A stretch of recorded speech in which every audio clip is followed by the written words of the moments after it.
may contain content parents may find unsuitable for children. Viewer discretion is advised. Hey everybody, it's Unger again. I'm playing Minecraft. I don't know if you could tell. I want to read. I I bought a new book today and I want to read it. This isn't fair. I'm playing Minecraft. Anyway, it's fine. It's fine. I'll just play Minecraft for a bit. I'm gonna jump into my Minecraft chat on my Discord server. Yeah, you know, I am late. I am late today. Thank you, Leon.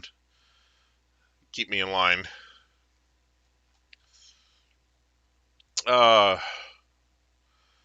Man, I'm late because I was reading. And I was reading while I was waiting for dinner. And then I ate that dinner, and then I kept playing mobile games after that, and I'm sorry about that. The Saint's Magic Power is Omnipotent, Volume 2.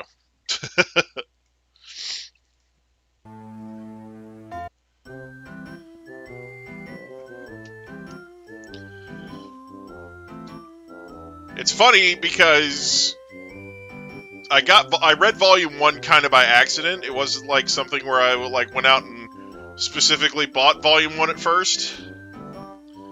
So I'm working at my sister's store, and it's an anime-themed store, so I'm playing Raid Chat. No. I'm playing AFK Arena. That was what I was playing. But anyway, so I was working up there at the store, and somebody had special ordered a copy of this book, The Saint's Magic Power is Omnipotent. Oh, dang. This thing's all dynamically posed and shit. Anyway, so somebody had special ordered a copy of The Saint's Magical Power is Omnipotent Volume 1 up at the store. And we got the book in, and it had been smashed all to hell during transit. Like, I guess it got caught between two boxes on the truck or something. It was in a flimsy little envelope, and it just, you did that? Oh, sweet. Anyway, but it was in, like, a flimsy little envelope, and it just got crushed. Like, you know, so we're like, well, we can't sell it like that. So we ordered another copy. We got with the people that sent it and were like, hey, this was destroyed when it got here. And so they sent us a new copy. And then the new copy got there, and the person who ordered it got their book. So they ended up with a happy ending. So I was like, hey, you know, since this book is completely trashed and we're not going to be able to sell it or anything, is it okay if I just borrow it, you know, take it home and read it? And my sister's like, okay, yeah, sure. You know, no big deal. So I took it home and I read it, and I was like, this is really good. It's a really good book. So yeah, I ended up ordering myself a decent-looking copy of the book, along with the second volume. So, and then as an afterthought, I ordered the third volume and the fourth one. So, yeah. So, I just started reading the second volume while I was waiting for dinner to cook. So yeah, I'm definitely ready to get back to it, but I figured I better put in an appearance here first. Anyway, I need to get into the Minecraft chat on Discord, so let me do that. Come in, you royal boob! There it is. Alright, I'm in there. Yay! Alright. Did I see Ascension? Yeah, I saw all the cat stuff in there. That was cute. Very, very cute Cades. Oh god. Anyway, there was some nice stuff in there. What the fuck is that? Bottles? Why are there? There's bottles in here. What the actual fuck?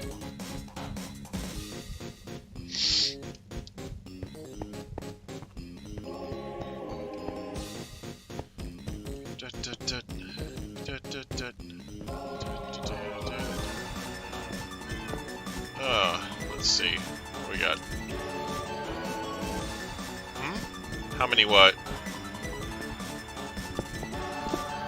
How many bottles did I just pick up? 2? Is that what you were asking? Sorry. Yeah. They were just laying there, like come get me, and so I picked them the fuck up.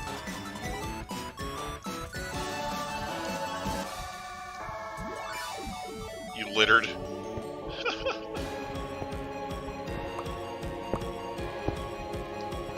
Oh, you were drinking honey. Oh, okay, that makes more sense now. Okay. Alright, well, I don't want to steal your bottles or nothing. Here. I should put them in here. You could get those back later. Pull these out. And put them with the other flint.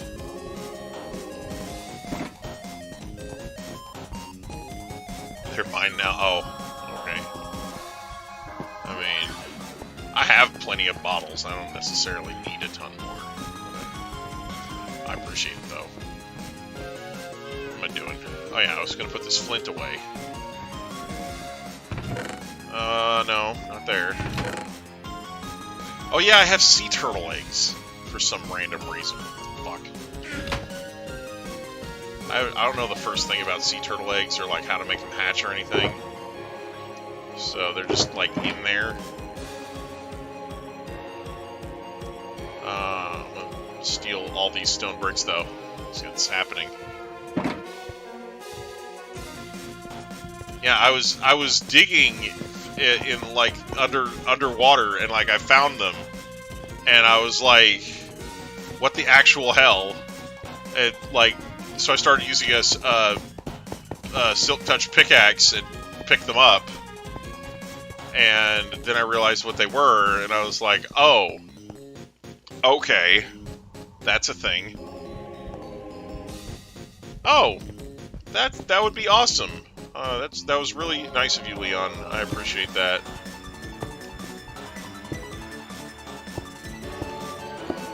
I used to see Rose a heck of a lot more, and now I don't see her as much, and it kind of makes me sad. Anyway. She used to be there, like, every time we did a Pokemon stream, and then she got Cyber Sleuth, and, you know, like... And, you know, it makes me happy that she saw a game I was playing and was like, oh, I need to play that. Like, that actually makes me happy, but, you know...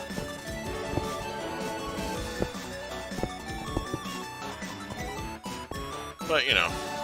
Anyway... Sorry, I don't mean to...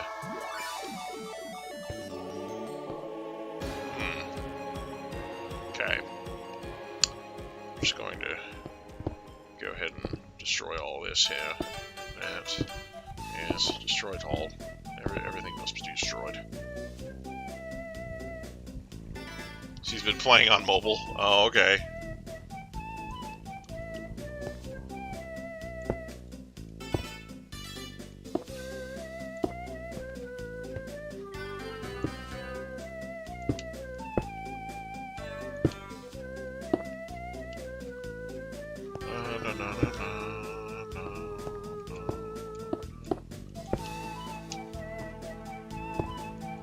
I love this song. It's very nice. It's very soothing.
fuck.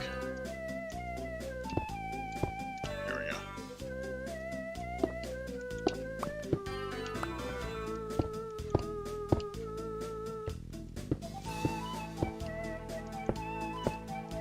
Heyo. Oh, hey. Fuck.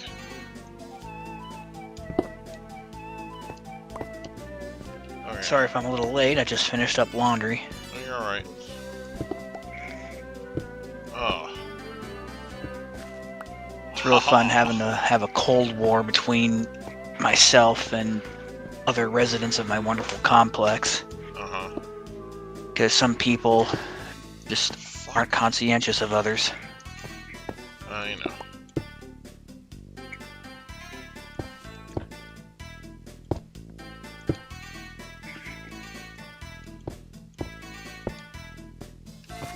That's why they call it a complex.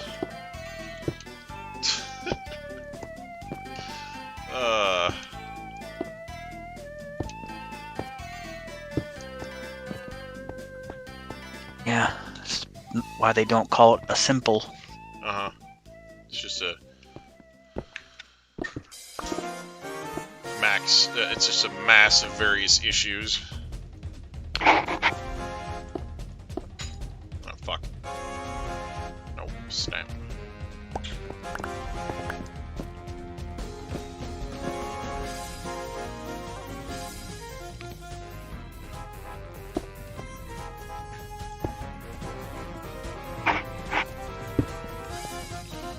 Perfect. Alright. Joy. Oh, God. Speaking of joy, Ren and Stimpy were unveiled for the Nickelodeon All-Star Brawl. Oh, jeez.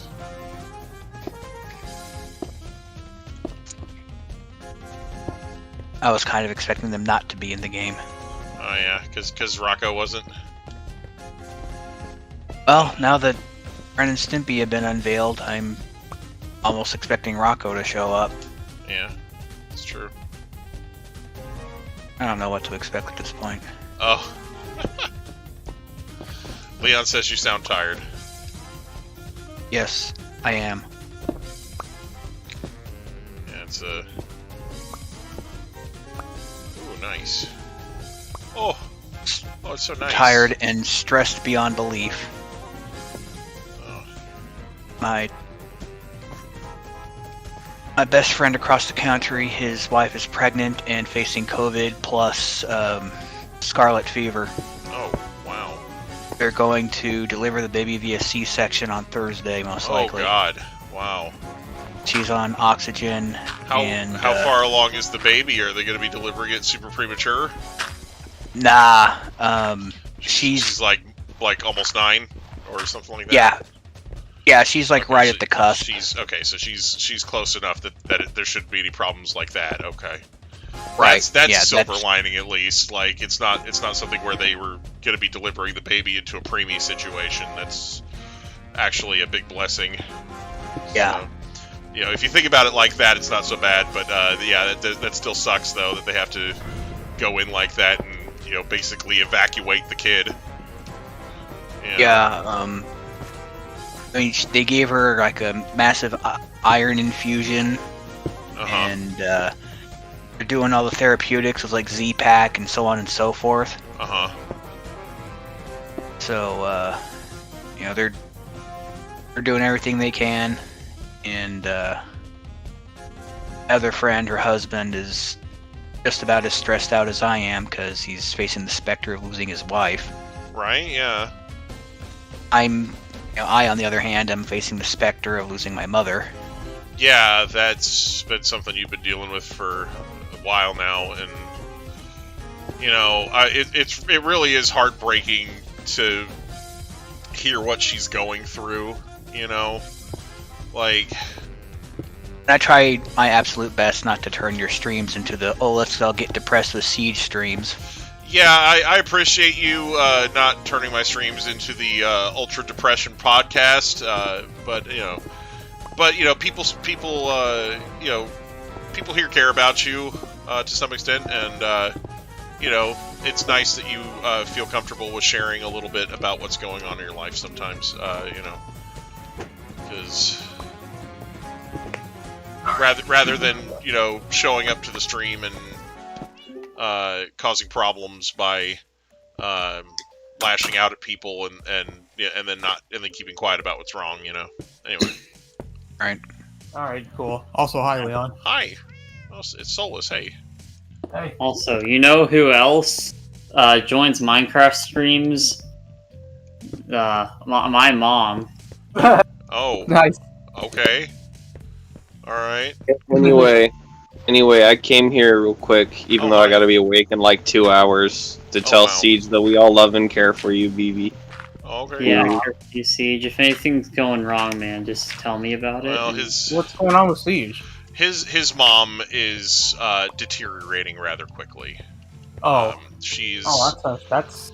She has had a laundry list of medical problems for a while, diabetes and some other things. Anyway, she had an infection recently that basically deteriorated into kidney failure.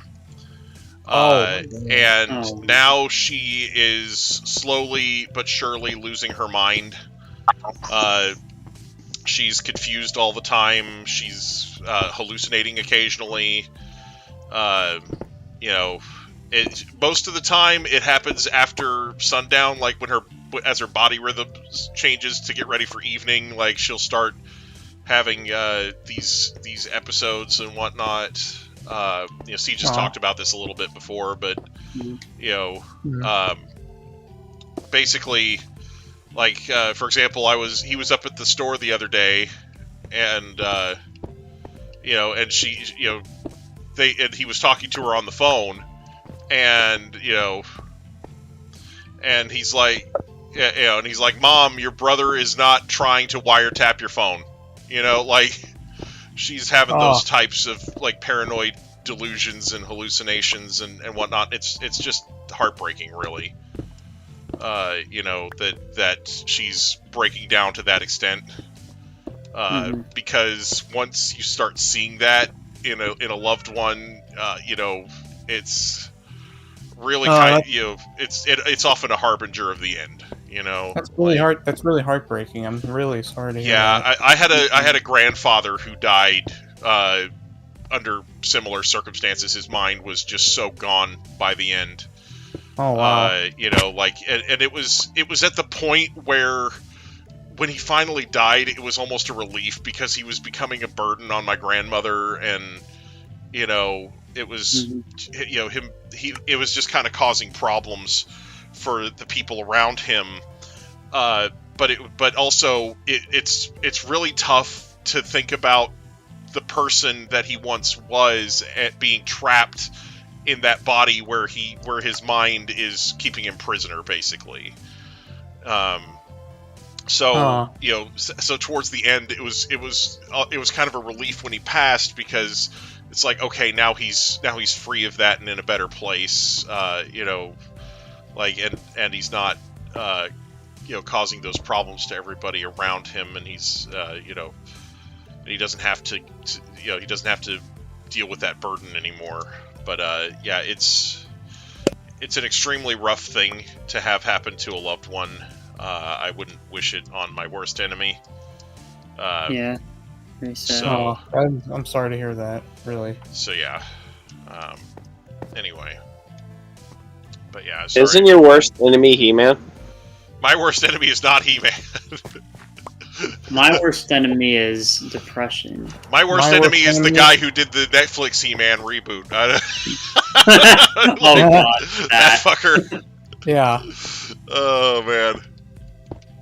Oh wait, I thought your your enemy was John Nintendo Network. John Nintendo. Yes. John Nintendo Network. Actually, my greatest nemesis is Gravity.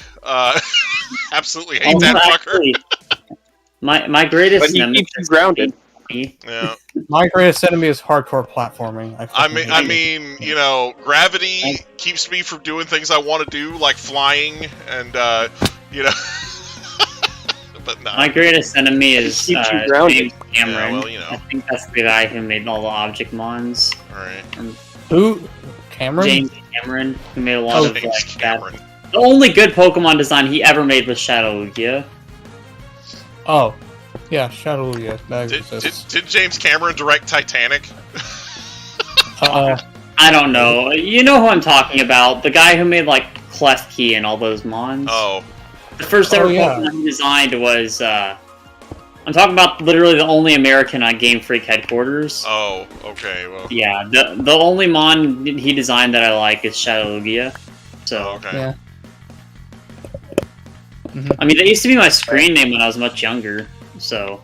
Before original name, before Aquan, before all that other crap. Shadowluggia sounds like an original name. Yeah, it kind of definitely wasn't anybody else with that name running around.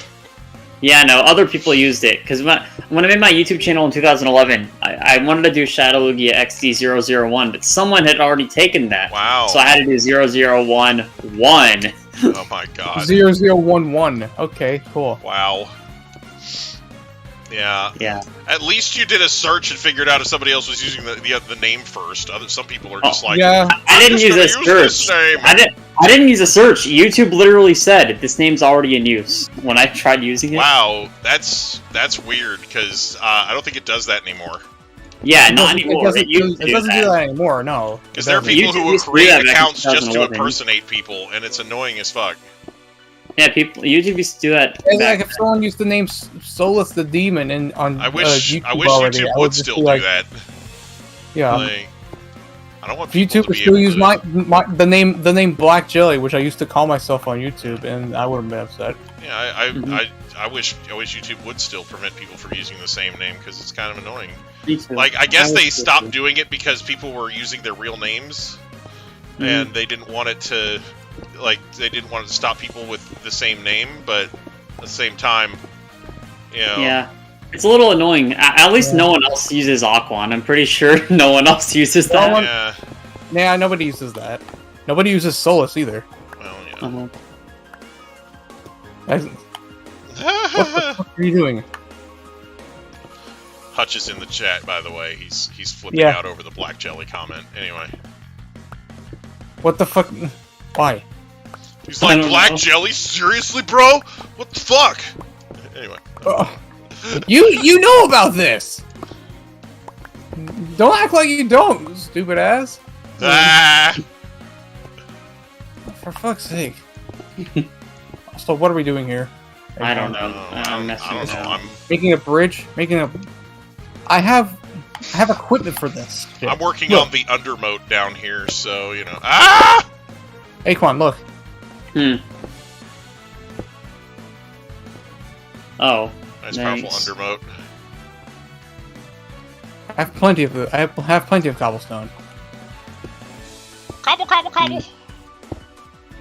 So yeah, Solus. Let me just. I showed Solus Venom today. Oh. Yeah, it was a fucking badass movie. On October 1st. I decided to show him it because Venom 2 is coming out, and I figured Solus would like Venom, and he did like it, thankfully. So. Yeah. But the sequel. I do plan on seeing the sequel the day it comes out, October 1st. My favorite part is the part where he eats the guy. Like. Oh yeah, wait, which one? Because he eats multiple people. I know, but the guy at the convenience store. Oh yeah, at the end. Yeah. Where he's like, that. And both of your arms, and then we're going to eat your face right off your head. And then he talks about how he's going to be rolling around like a turd in the wind. A turd in the wind. Yeah. And then he just decides to eat him anyway. He's like. And then, like, and the way the guy excuses himself afterward, he's like, "Oh yeah, I have a nasty parasite." Yeah, I have a parasite. Parasite. Apologize. Right? It's fucking great. Yeah. That movie has some funny parts. Also, Solus just found a bunch of diamonds. Hell yeah. The movie's got some great clips. My favorite part in the movie, my favorite scene is where... Oh, wait. Venom tells Eddie to jump, and then he just... I was just about to say that. He tells Eddie to jump, and then he presses the elevator button, and he calls him a pussy. I like now. And here I thought the two of you guys needed couples therapy. Oh yeah, from the trailer! Oh my gosh. Wait, what? Yeah, from the trailer for Venom 2, where the doctor, he's like, the those two need some serious couples therapy. They need some couples therapy, His ex-girlfriend's dating a shrink, so yeah. Oh, jeez. Yeah. He's like a doctor and also. Oh my fucking god! Why is what's Will's cobblestones here? Or not gravel? She's using fuck. So yeah, Hunger pretty much summarized the situation, except the latest detail is that I realized that when I visited her very briefly yesterday that she looked like she'd aged 30 years in 90 days. Yeah. Wow, that's really sad. Yeah. Yeah, she's started breaking down pretty quickly. It's really tough to be in that situation. So. I feel very sorry for you, Siege. Oh, sorry. That's right. Appreciate it. Well, I've never been up here before. I've known for a couple years that she was at that precipice where any moderate injury or something would just send her spiraling down, and I had been giving myself the undue pressure of being her savior and doing absolutely everything I possibly could to prevent it. I realized that that's the cause of much of my own health deterioration over the past couple years. Yeah. So, yeah, well... Why did I put my diamonds away? Jesus Christ. Also, Akon, where are you? I found my way through. Stress is a big-time killer. It's something where... my dad used to have a very stressful job. And I saw what it did to him. And he eventually realized himself that it was causing him a ton of problems, so he ended up getting out of that job and into a better one that was much less stressful. But basically, that's one of the things that's really shaped my outlook on life. You just abandoned me? And wow, what a friend you are. Sometimes people take it as I don't take things seriously or something like that, or that I don't like basically I try to live my life as stress-free as possible. I try to put positive spins on things and avoid overreacting to things that I have no control over. And things like that. So, it's just part of the way that I avoid, killing myself with stress. But like you said, it's something where it's very easy to stress yourself out, and I've seen a lot of my friends do it. And it's something where I try to avoid it myself. But like I said, sometimes people misunderstand and think that I don't care about their situation or things like that. It's just that I try to avoid winding myself up over it because me getting stressed out isn't going to help the situation. Yeah, I need to start working on being more positive like that because I usually just get I get stressed out. I also need to get more positive than I usually am. And venting at video games the way I do is part of that. Like it's honestly a big stress reliever when I'm yelling and screaming at video games. Like even though it sounds like it's just stressful, it's actually the opposite because I'm venting that stress in a direction that doesn't matter. Like it's something that ultimately at the end of the day is not going to impact my livelihood that much or anything like that. So it's just venting that stress in a more healthy way than bottling it up and then screaming at somebody I care about, or throwing a temper tantrum or hurting people close to me or that happen to be around when I finally snap. It's like bottling up your stress isn't healthy either. So like I said, I think video games are a great outlet for that. Being able to sort of convert your stress into energy towards conquering an imaginary foe, clearing obstacles out of your way. It's an incredible stress relief, and I think that if more people played games, we would honestly have a much nicer world. But anyway. Yeah, that's true. Yeah. Because too many people let their stress build up and then take it out on others. Yeah, a lot of problems in the world are caused by stress. Usually, even in history, a lot of things are caused by stress. Like big problems, big things that happen in history were usually caused by someone getting really stressed out. So, I mean, look at me. I stress almost all the time, and I'm trying to be more like you about it, Hunger. Like I know Souls gets really stressed. I get stressed about things in real life. Not so much online, but IRL stuff, I get really stressed about depending on the situation. Yeah, me and Akon were just talking about last night about something that happened to him, like where he was like depressed about somebody picking on him IRL, and then told him about it, and he said. It was like a friend that he knew for a long time, but like he betrayed me for whatever. He betrayed me and, like that would be really on the stream, but what did he do? Yeah, he was Akon defended him at one point, and he regretted every minute of it, everything about it, because the guy was like super trolly and was picking on him a lot, and former friends are often...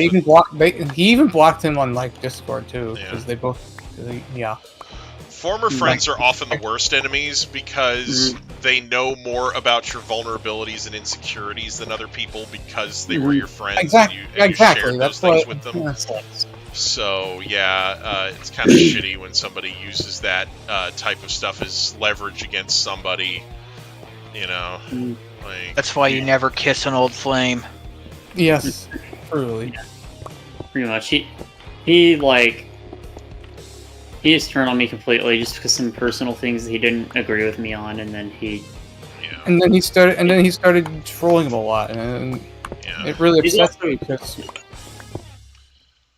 Like my most recent roommate before he moved out, he was like the person that he lived with before me. He used to consider one of his friends. Hey, Con, where are you? I think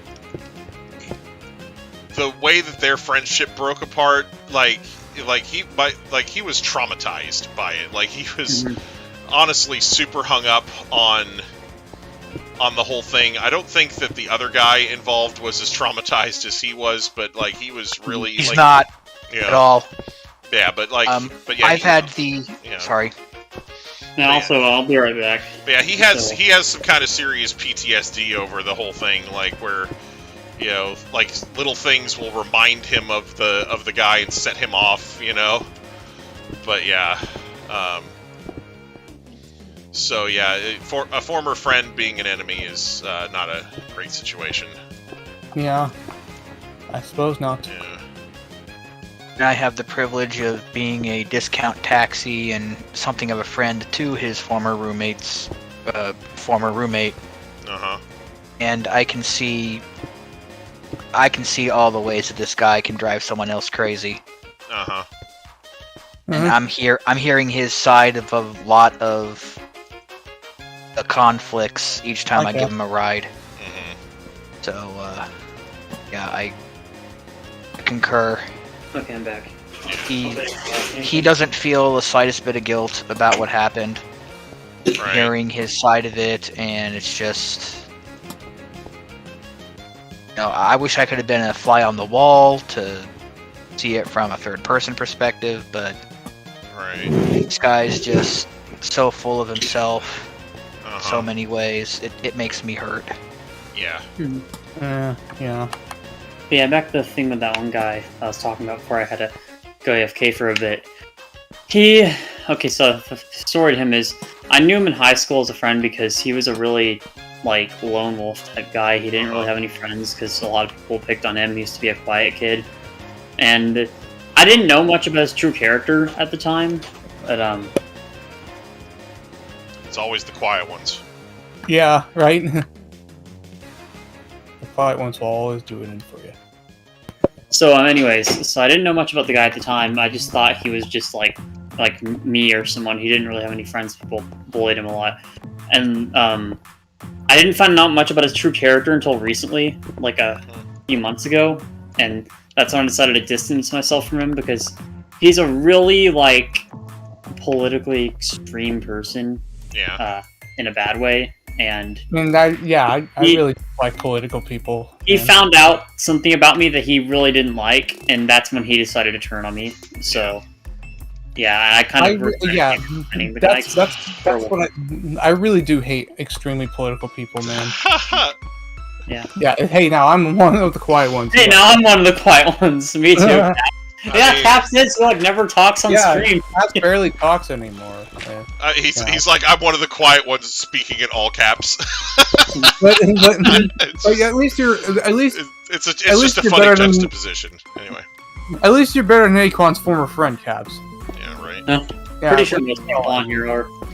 Irony is what triggers the laughter. Right. Exactly. Yes.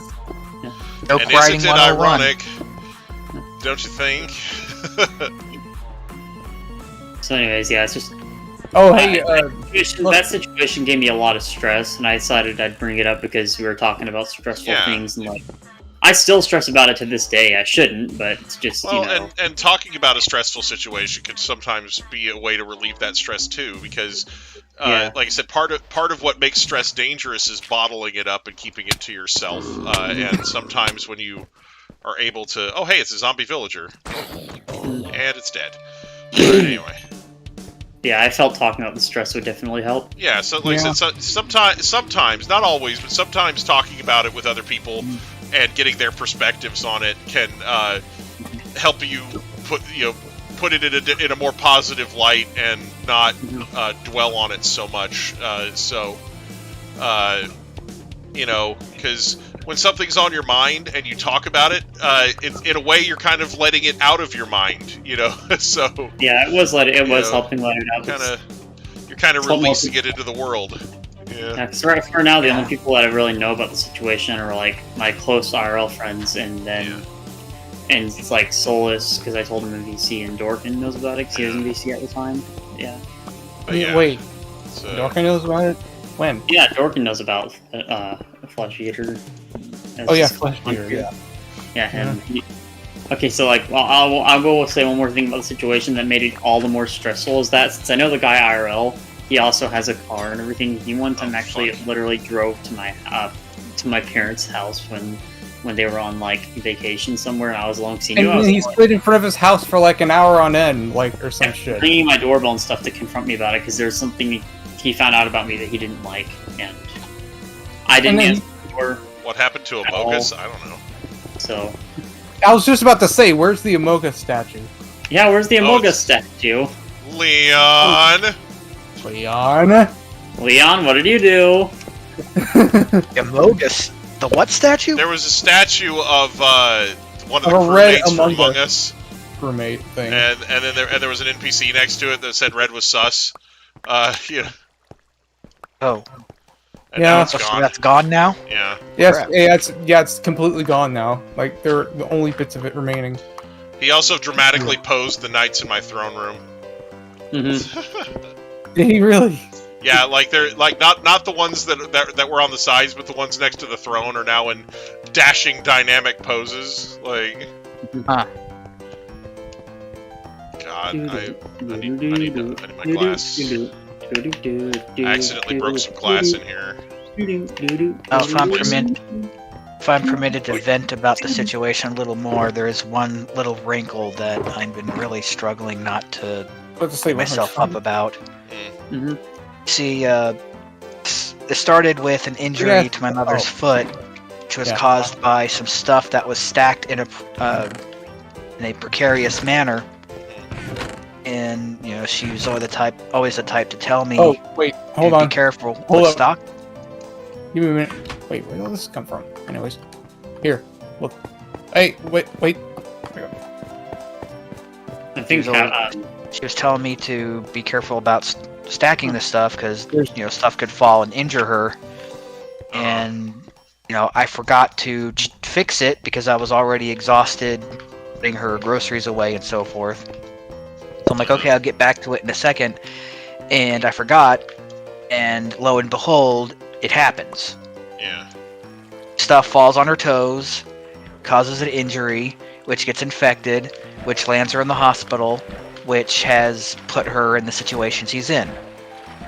And so I'm trying my absolute best not to beat myself up and blame myself or, my mother's situation. Yeah. Mhm. And if this is indeed the end, it's going to haunt me for the rest of my life. Yeah, that's pretty bad. Yeah, I hope nothing bad I hope nothing bad happens, because... Yeah, me too. It's going to take nothing short of a miracle. She's going to have to pull herself up by her bootstraps and, start getting with the program or something. Right. She needs to, she's had a lot of problems following the doctor's orders, unfortunately. Part of it is because of the confusion and the other mental problems that she's been having, but other than that, there's some willingness issues as well, where she's not taking medicines when she's supposed to and things like that, and it's causing problems. But yeah. But yeah, I suppose. So she isn't blameless in this. There's plenty that she could have done to prevent herself from getting in the situation she's in now. Like when the infection first set in, she could have been more proactive about going to the doctor. Instead she of waiting literally dragged her foot, no pun intended, for an entire week after I saw the injury had made her toes go black. Yeah, instead of waiting for necrosis to set in, she could have been like, hey, this looks bad, can we go to a doctor and have it looked at? Yeah, I mean, I told her it looked like something out of Resident Evil, and she understood what I meant by that. Uh-huh. Huh. So, well, necrosis is a situation where flesh is cut off from the circulatory system for some reason or another, and due to a lack of nutrients and oxygen, it literally starts dying. So you have dead flesh basically attached to a living body. And her circulation was already not great in her feet as it was. Right, because diabetes does that to people. So, it's something where necrosis normally happens to the skin. Occasionally, there are various medical conditions where it can happen to other parts of the body as well. Necrosis of the liver is particularly nasty. But yeah, it's something where, definitely should not have waited that long to go and seek medical help. It's something that's something that she could have done differently. It was over a week between the injury and me seeing it, and then more than a week after me seeing it that she decided to, let's finally go to the doctor. Right. Yeah, and then once she did go to the doctor was like, hey, we should probably amputate this, it's nasty as fuck. And she's like, oh no, don't amputate. So they didn't amputate it, and now she's got an infection. So, yeah. And it's spreading, because they didn't amputate the bad part sooner. Mm-hmm. Well, I did hear that her most recent blood work showed her white blood cell count was fine, which should indicate that there's no infection, but she still has to take another week or two at least of this super powerful antibiotic through IV. Yeah. That's half of the reason why she's in the nursing home right now. Well, and honestly, having her take it through IV means that she won't be, weaseling out of it, So that's actually probably good for her as well. As much as she might hate it, if she's not willing to take care of herself on her own, then having people around that can take care of her for her is probably a good thing, at least temporarily. Yeah. And right now, it's like, she thinks that after a certain date, she's going to be going back home, and I'm like, do you even know where you are right now? Right. Well, her brother asked her that question, and she paused for a solid minute. Right. And she couldn't answer that question. Yeah, it's actually really really sad when somebody's awareness starts going like that. Because they've got to feel so helpless. Yeah, and knowing her, this is fresh hell for her because she's been anything but for most of her life. Right, and that's the thing is, human beings when they're little, they strive to be independent. They want to. You see little kids all the time, like, oh, let me do that. I want to they want to take the wheel and do stuff. Even if they're not quite ready for it, because they strive for that independence, and they want to grow up quick so that they can be independent. Like, it's something that human beings kind of strive for, and so for an elderly person to start losing that independence is particularly heartbreaking. It's something that, like I said, all human beings strive for that sort of independence in one way or another most of the time, and then having that taken away is also particularly traumatic for some people. Like, some people, unfortunately, when they start losing that independence, they kind of are also losing their awareness and don't really realize what's going on. But like I said, I don't think that makes it any easier necessarily. Like, it might make it easier for them in particular, because it might be less stressful. But at the same time, it's not a great situation to be in. So,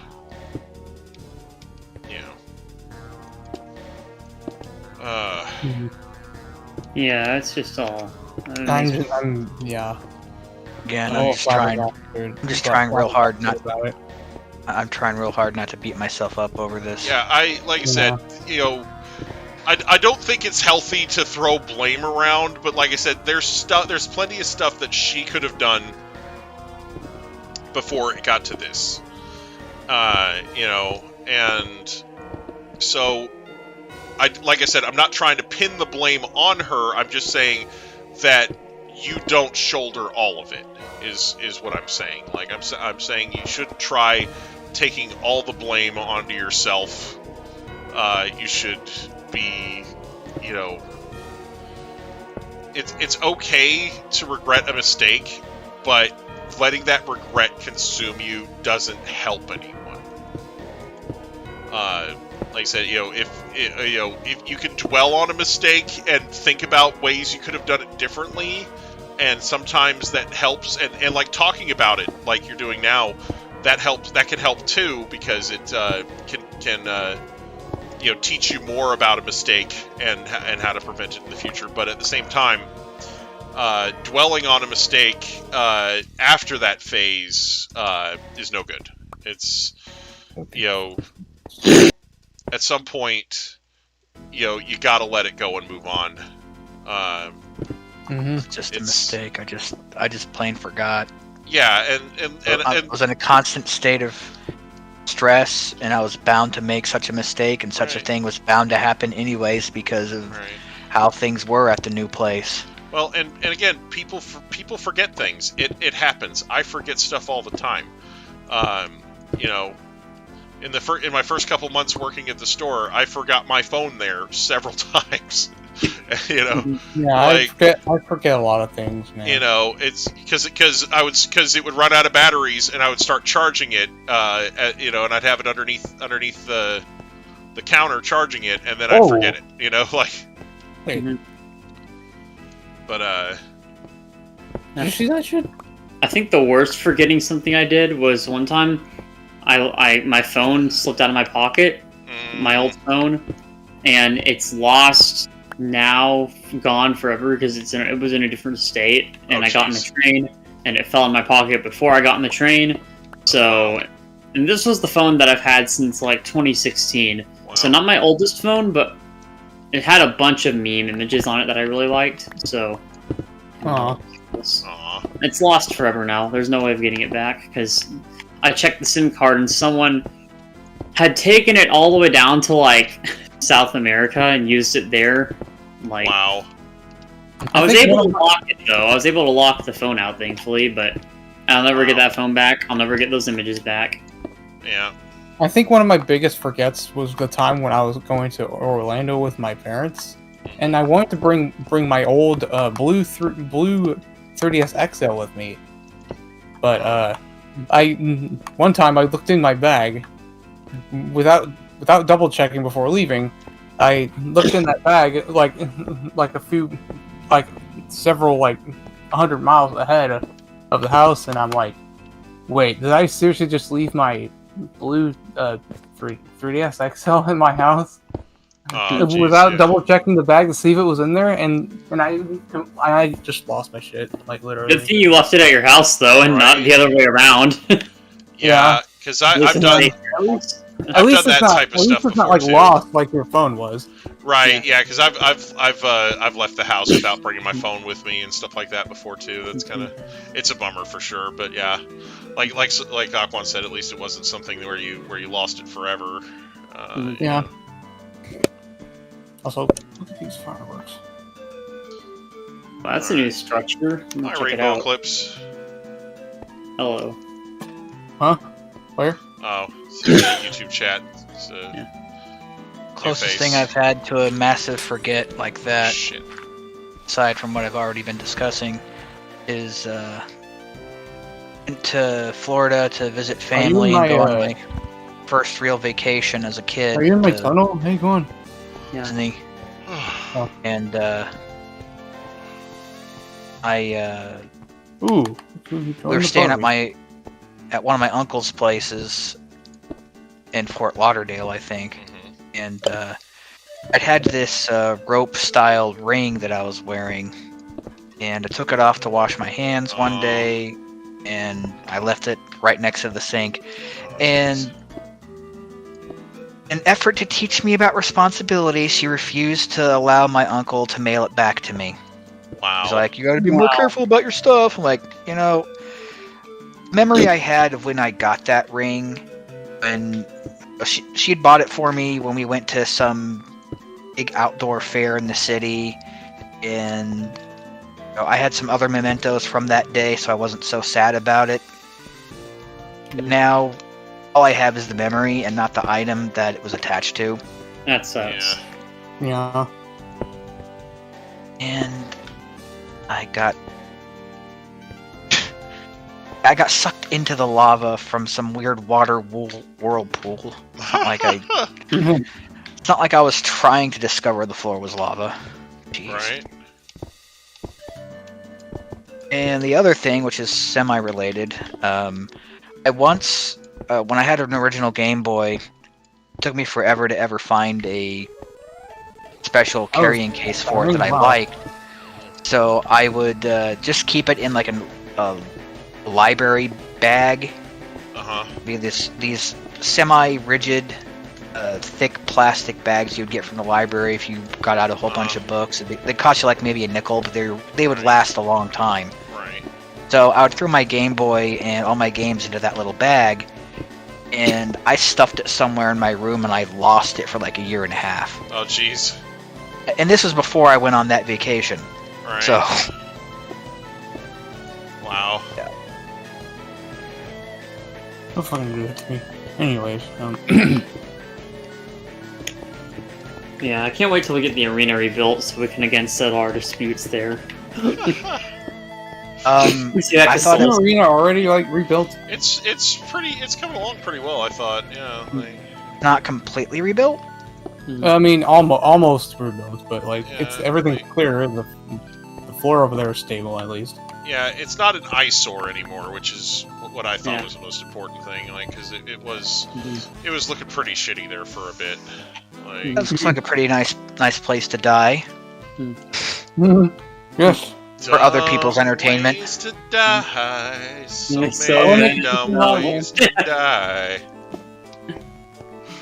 Oh god. What do I need to make a fishing rod? I forget. You need string. I believe maybe 2 strings. I think it was, and 2 sticks or 3 sticks. Right, 3 sticks, 2 strings. Is that correct, Hunger? I have no idea. I don't make fishing rods. It's been forever since I made a fishing rod, but I'm pretty sure it's three 3 sticks, 2 strings.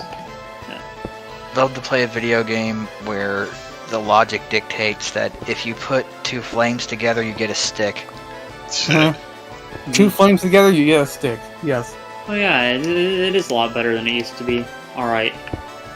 If we ever want to have a war, we can now settle it in the arena.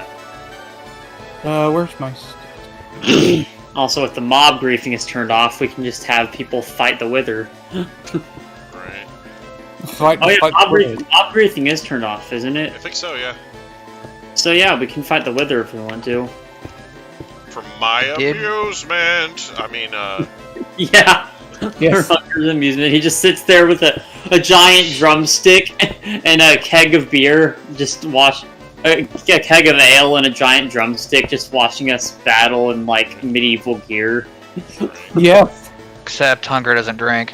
well, you know. Yeah, I was making a joke about like old arenas and stuff. Right. Mm-hmm. Like he doesn't I've even always drink. wanted to Be do right that. there. Hang on.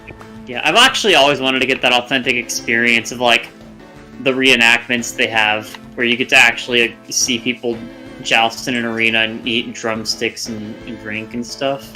Don't Well, lie, what's the name of that Aquan, you place? just want to be sold into slavery. Sold this You're not slavery? wrong. I'm just kidding.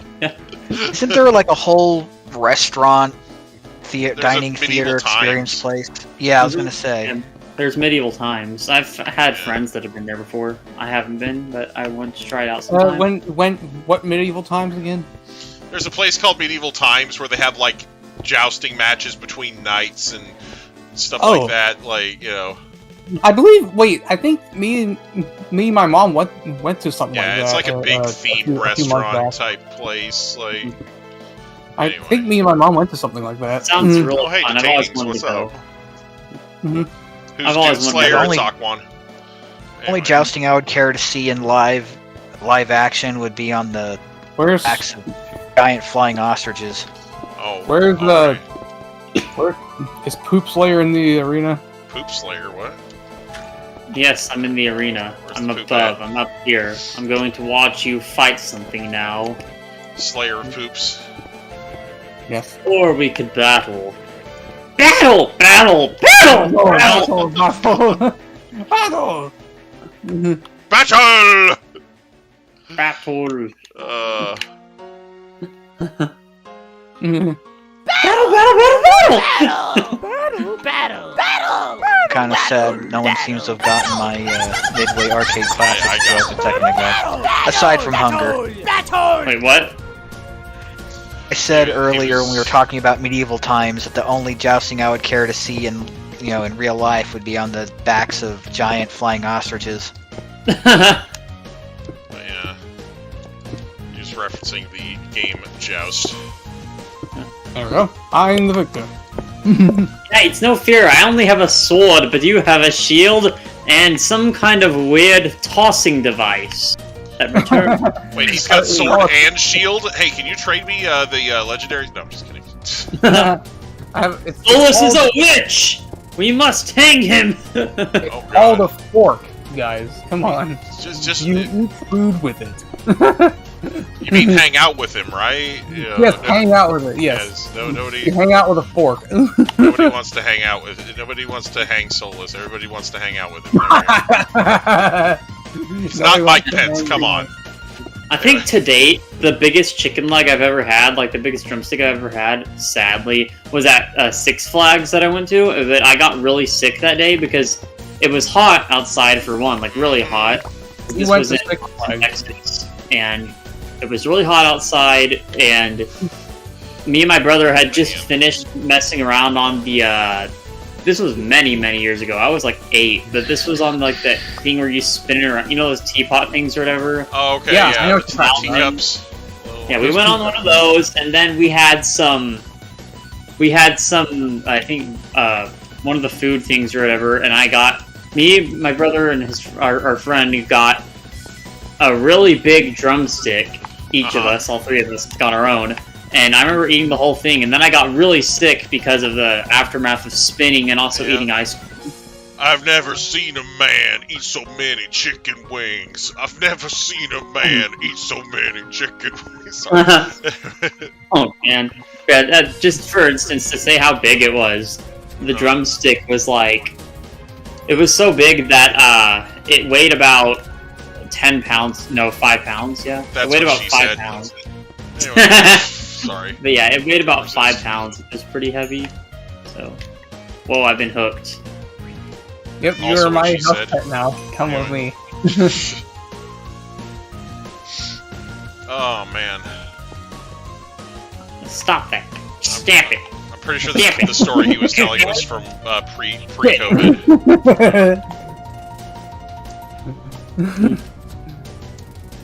Oh man.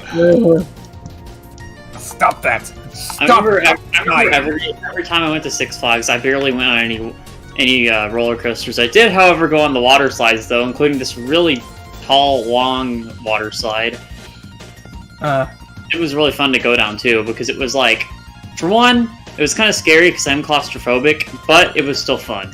So Yeah, I have never been on any kind of extreme roller coaster. I'm sorry you feel like everybody's ignoring you, Hutch. You know. Yeah. If you were saying something that sounded like it would add to the conversation, I might repeat it. yeah, Maybe. I'm not looking at you. That was probably a little mean. I'm sorry. I don't mean to be mean. And so, anyways, I was about to say. Come on. in case you want to know what claustrophobia is, it means I'm afraid of Santa Claus. Oh, okay, yeah. Yeah, it means you're afraid of Santa Claus. Ho ho ho. The fear of being stuffed into Santa's sack. Anyway, claustrophobia. Oh, God. Anyways, Somehow yeah, I don't think I that's really correct. don't like those extreme. I'm pretty sure no matter which definition of claustrophobia you're using, neither person who's got claustrophobia would enjoy that. Just saying. Mm-hmm. Yeah, right. Your TV isn't showing the YouTube chat. God damn it! Oh, dang it. Also, I can't see the YouTube chat either because I'm playing in full screen. I would pull up the YouTube chat on my phone if I want to, but I don't feel like it now. Yes. Well, there we go. And well, Who anyways, has Bluetooth on Nintendo Switch? Not me. I don't care. Anyway, you know what? Whatever. Sorry. What's up, Solus? I was about to say, I'm really not. I really have never rode any kind of like extreme roller coaster or anything like that because it's something to do with my like motion sickness and like my fear of heights or something. I see. Something like that. Yeah. I've never ridden a roller coaster of extreme heights either. I said like I only went on the water slides and Yeah, I've also never rode a Ferris wheel because I've ridden a Ferris wheel before.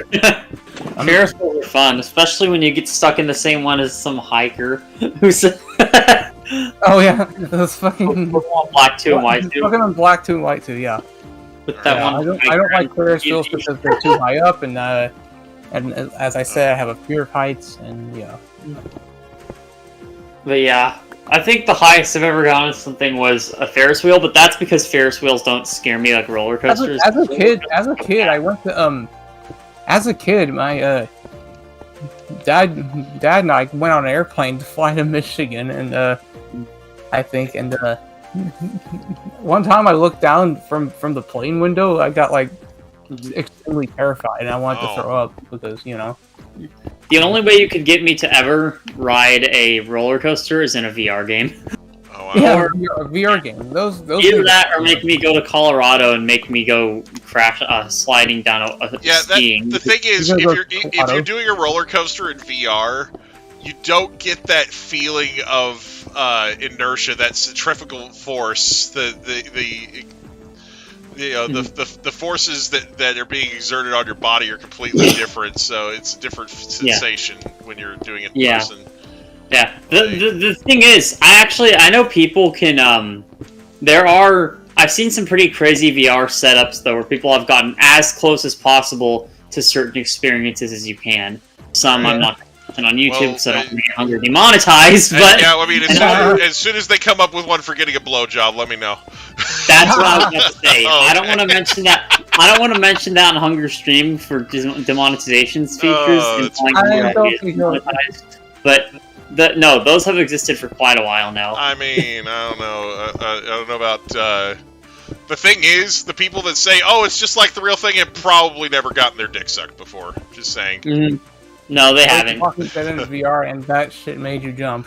I mean, Walking Dead's not even that.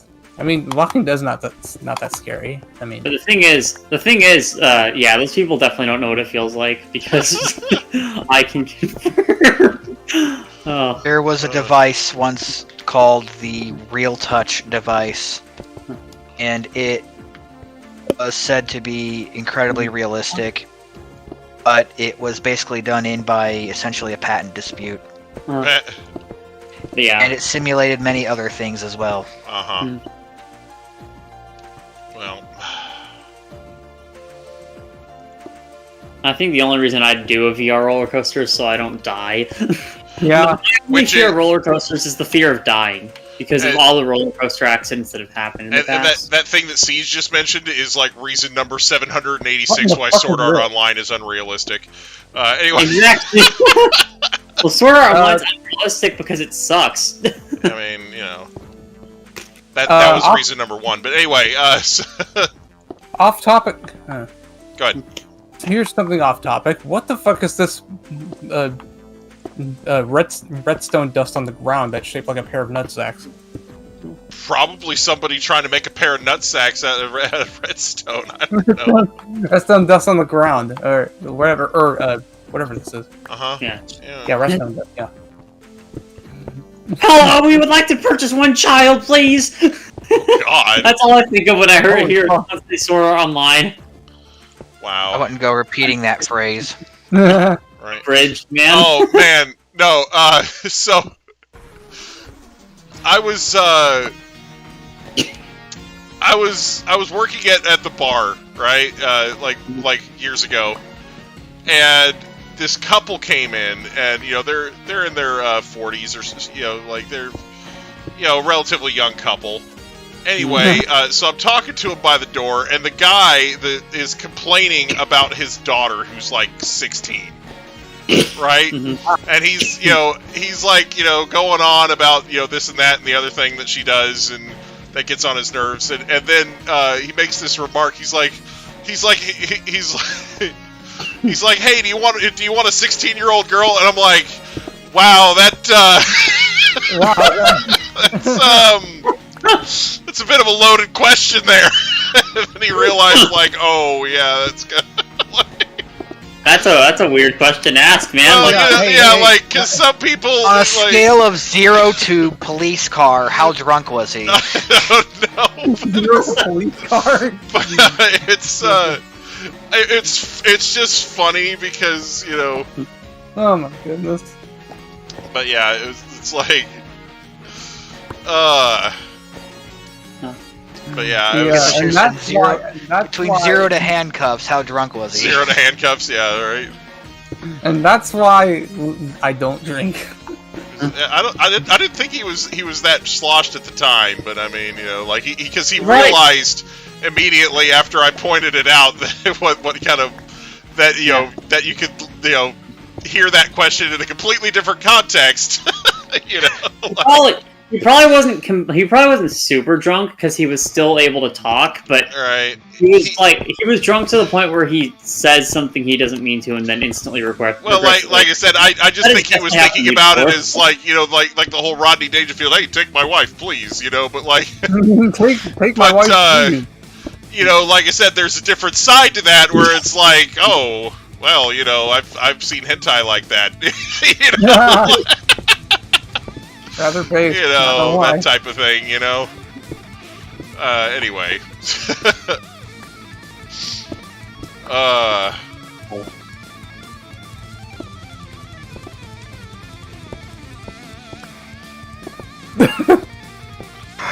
Nice, powerful lightning. Player was struck by lightning.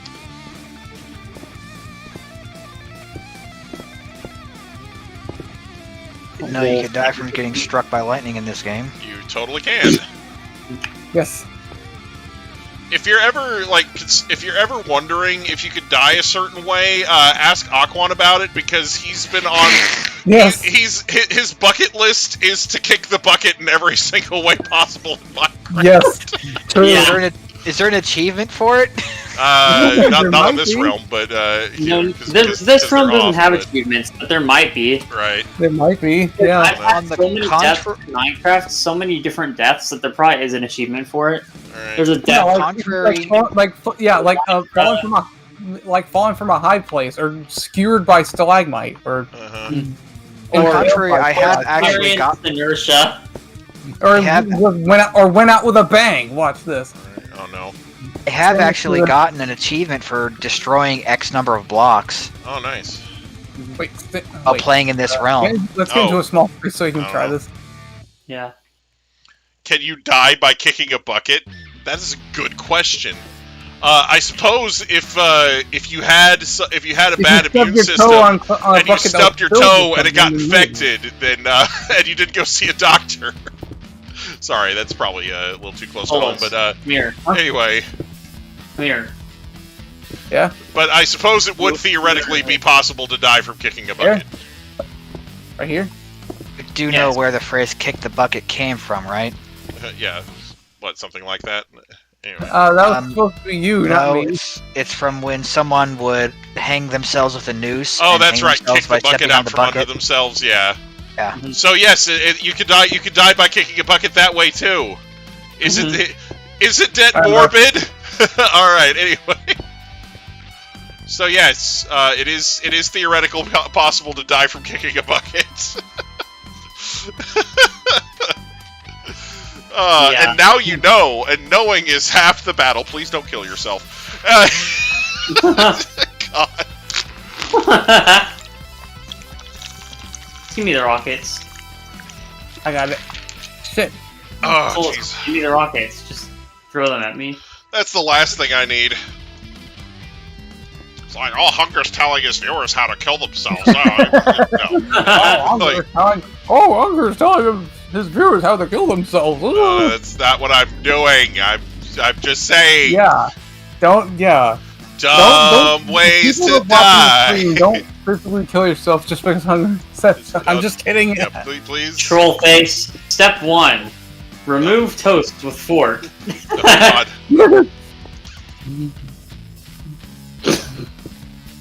Remove fork with toast. Why is it knowing is half the battle a stream meme? That's a good question.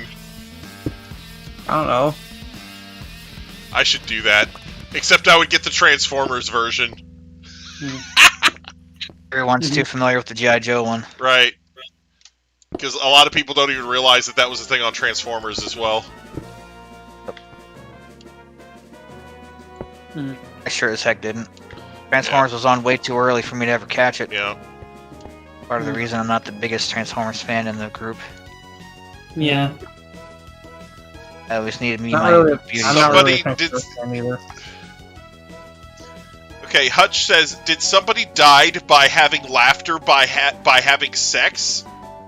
What? Wait, what? I mean, you know, they might have. It was. You know, I'm sorry. I was gonna say something really savage, but I stopped myself. All right.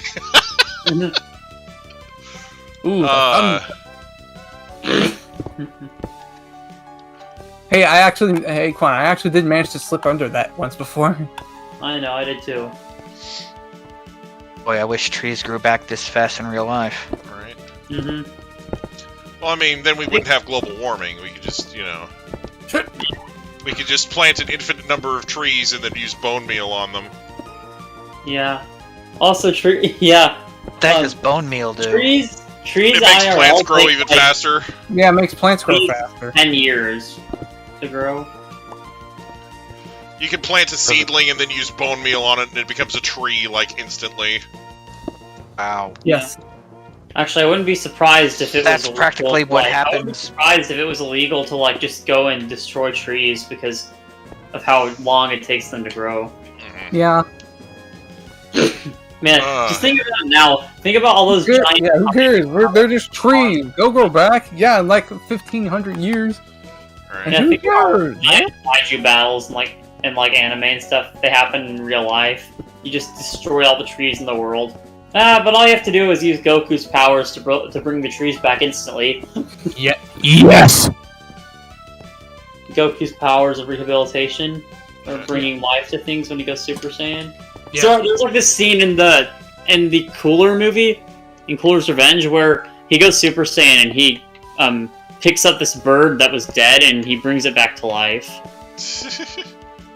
So It reminds me of an alien movie where this alien thing brought a bird back to life just so they can eat it. Wow. oh god, that's morbid. Yes, it kind of is.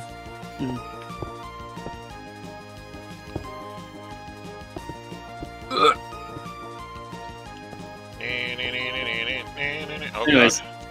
I might actually start, since Hunger did this, I might actually do a Let's Play of Undertale on my channel, maybe.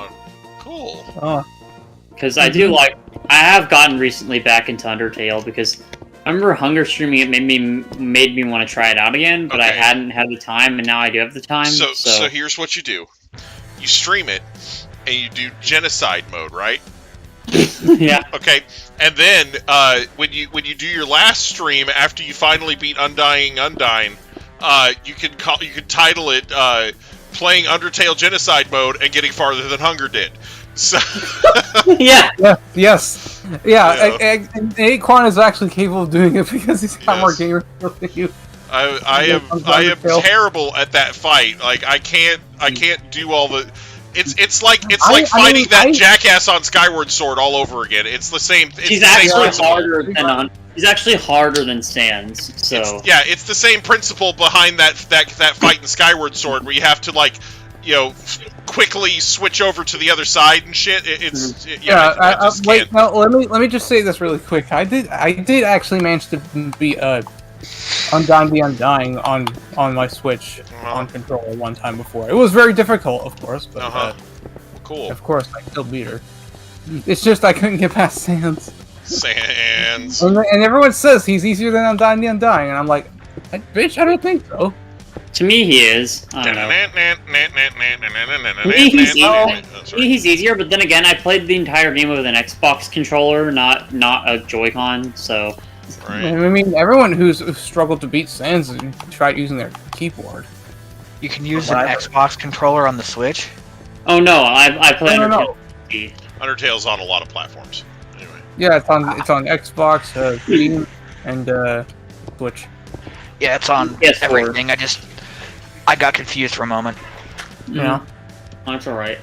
Yeah. We all get a little confused sometimes. Ha! Oh, sorry. Also, the PS4 version is the only version of the game with achievements. Oh, snap. Wait, without achievements or with achievements? With achievements.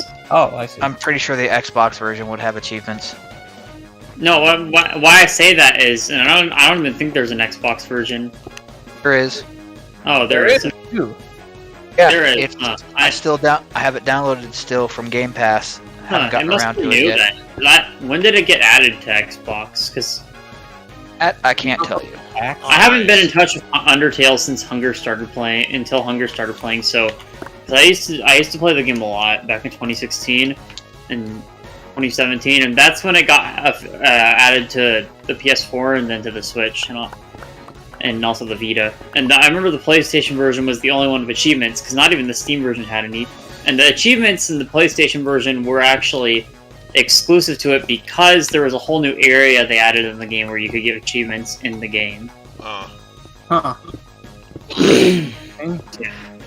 remember the Switch had some exclusive content. They had that the Mad Yubu fight, yeah. Well, yeah. It's like in that one area where you under Papyrus's sink. Yeah, it's like in the stands of Papyrus's house under the sink where you had to there's like a door that's shaped like the Switch's Joy-Cons, and you had to go in there, and then you get to fight the Joy-Con themed boss. Yeah. Well, it's like like you said, it's the Mew Mew, but it's the puppet guy possessing the figure. It's actually Mad Dummy. It's Mad Dummy, but he's possessing one of the figurines that the professor had. Yeah. It's pretty funny. Like, You know, like the ghost took one of Dr. Alphys' Mew figurines and then figurines. possesses it. Yeah. Yeah. I That shit was funny. Yeah, I'm gonna have to save my genocide run for last because I want to get the true pacifist fun to play through. See, if it was me, I would do the genocide first and then restart and do the pacifist ending, because that's like the true ending and it's the good one. You know what? I agree. You should try doing genocide first and then pacifist. If you do genocide first, you can't do true pacifist. Sure you can. I mean, I'd have to go into my computer's files and hard delete the game and reinstall it. Like, the thing with Undertale on PC is it's more immersive than the console versions of the game, since the game was intended. And since with PC you can do more things, it's sort of like DDLC, where it has some weird, creepy, fourth wall breaking things where it goes to your computer's files, reads your name and stuff like that. But for Undertale, it's like the game remembers things you did on your save file, and even if you delete the game from delete the game from Steam and reinstall it, it's still going to be in your game's files. So you actually have to go inside your game's. Hi, bro. Yeah, you have to go inside your actual computer files and delete it from there. Wow. Yeah. Yes, Undertale remembers what you did in the past saves. That is definitely true. You have to go into your computer. You have to go into your computer and delete that file, that any file. So, because the thing is, I'm pretty sure it does that with the pacifist ending too. Like, if you do the pacifist ending, I'm pretty sure it kind of doesn't let you restart. Yeah, but I don't think you have to go in your files and delete saves or anything like that, do you? PC, yes. So on the PC, I feel like you have the same problem either way. Yeah. Then again, I own Undertale on Switch, so I don't know. Because on the Switch, I had to create a new profile in order to restart without losing my progress as a pacifist or whatever. Anyway. But yeah, all that mess of having to mess with INI files and junk like that is the reason I prefer to play on console anyway. Yeah, I plan to. It makes the game more immersive. So. Sounds like Doki Doki, honestly. Before Doki Doki, but yeah, it's like Doki Doki did that. Actually, the first ever video game to do something like that was Metal Gear Solid on the PS1. Oh yeah, where Metal Gear Solid? Metal Gear Solid had a thing where it would look at your memory card that you were playing with, the one in slot 1. Because there was a villain, there was an enemy in the game who was supposed to be able to read your mind.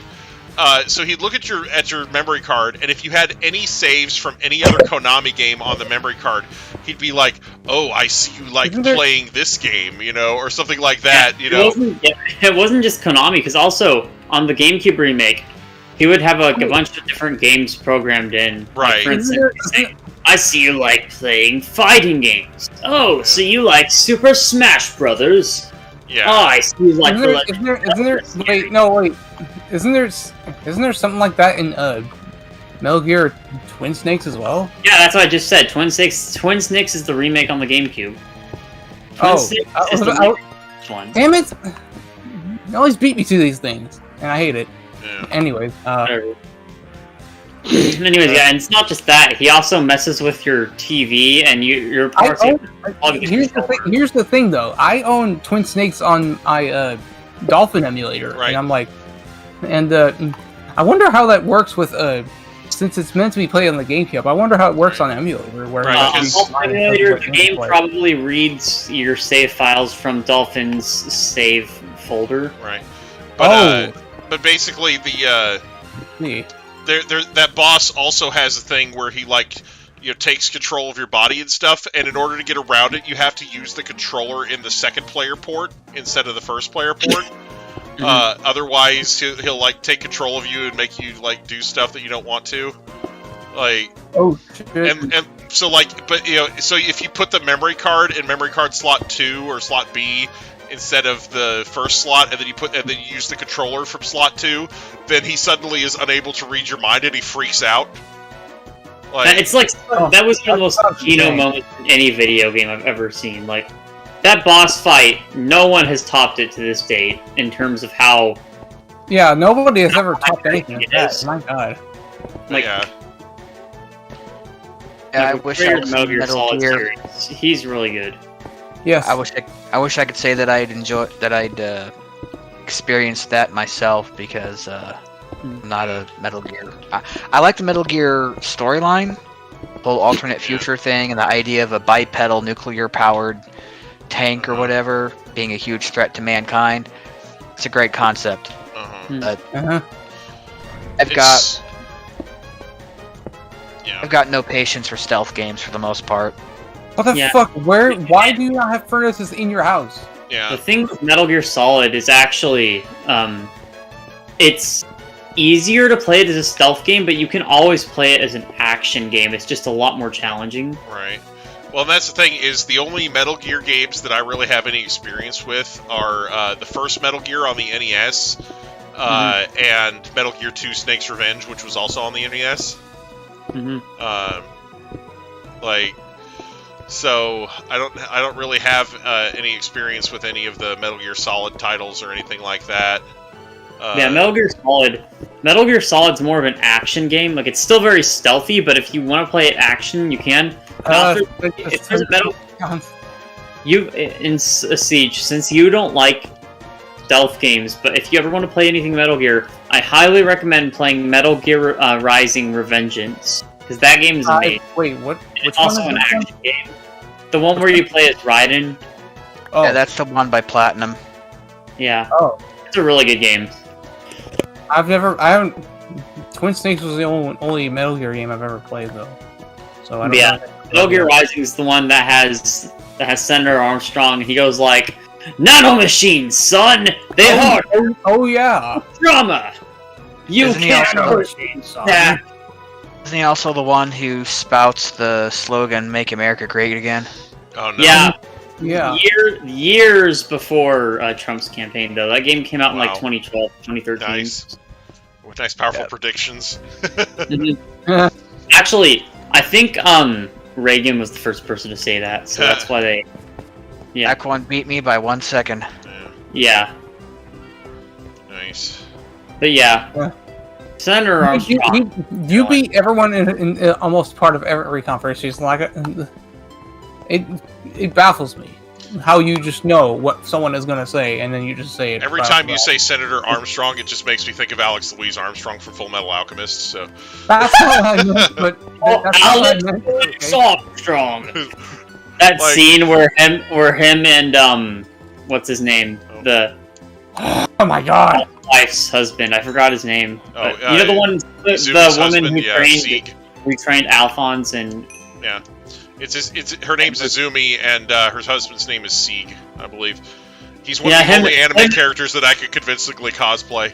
Anyway. Yeah, he looked. I know you've told me that before. You look like him, but he. I like that scene where him and Armstrong are just comparing muscles to each other. They're doing like a pose down. Like that shit was great. And then like at the end they shake hands. They're like, yeah. Yeah, Alex Louise Armstrong really does have metal arms, though. I mean, he can make his arms metal, so... Senator Armstrong, Alex Louise Armstrong. They can both make their arms metal, but Senator Armstrong's whole body can turn into metal, so... And that's actually what the Pokemon from Clover is based on. The nanomachines guy. Yeah. Nanomachines, son. Nanos. That's literally Senator Armstrong. Wow. Okay, I think I'm standing right near where the missing statue used to be. Yes. You know what happened, right? That statue probably got killed by the imposter. Yes. I'm just saying. Sorry. And then somebody called a conference and hid the body. That reminds me, when I was playing Vietnamese Crystal, there was a rocket grunt that said, "There are many tasks." There are many tasks. Yes, it reminds me of Among Us in a sort of way. Oh man. Show me where your furnaces are. Why? Show me your furnace. I mean, your moves. I mean, your furnace. I have no coal in any of my furnaces, so I need to borrow one of yours. Did you just say you have no colon? Well, if you coal. if you stop killing me, I'll let you borrow some coal. So the I have furnace no coal and I must poop. down in my basement. Dun, dun, dun, dun, dun, dun, dun, dun. I'm just about done tonight, almost. Just because, like, I mean, I'm stressing all the hell right now. oh, don't stress. Why? Buddy. Don't stress, buddy. You're all right. Mhm.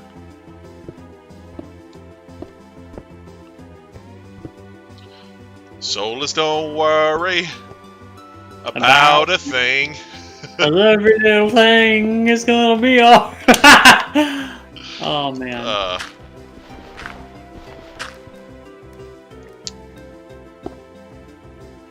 Don't worry. Don't get my sword! The furnace is right there. So anyways. That's the smoker. Smoker, down here. That is a furnace. A blast furnace. You're welcome. Because everybody little Damn, there's no fucking coal in here. My God. Care, okay? Coal in, yes. Thank you. You know what? Whoa. Hi, Caps. Caps showed up and he's just like, light ball! Oh, sorry, anyway.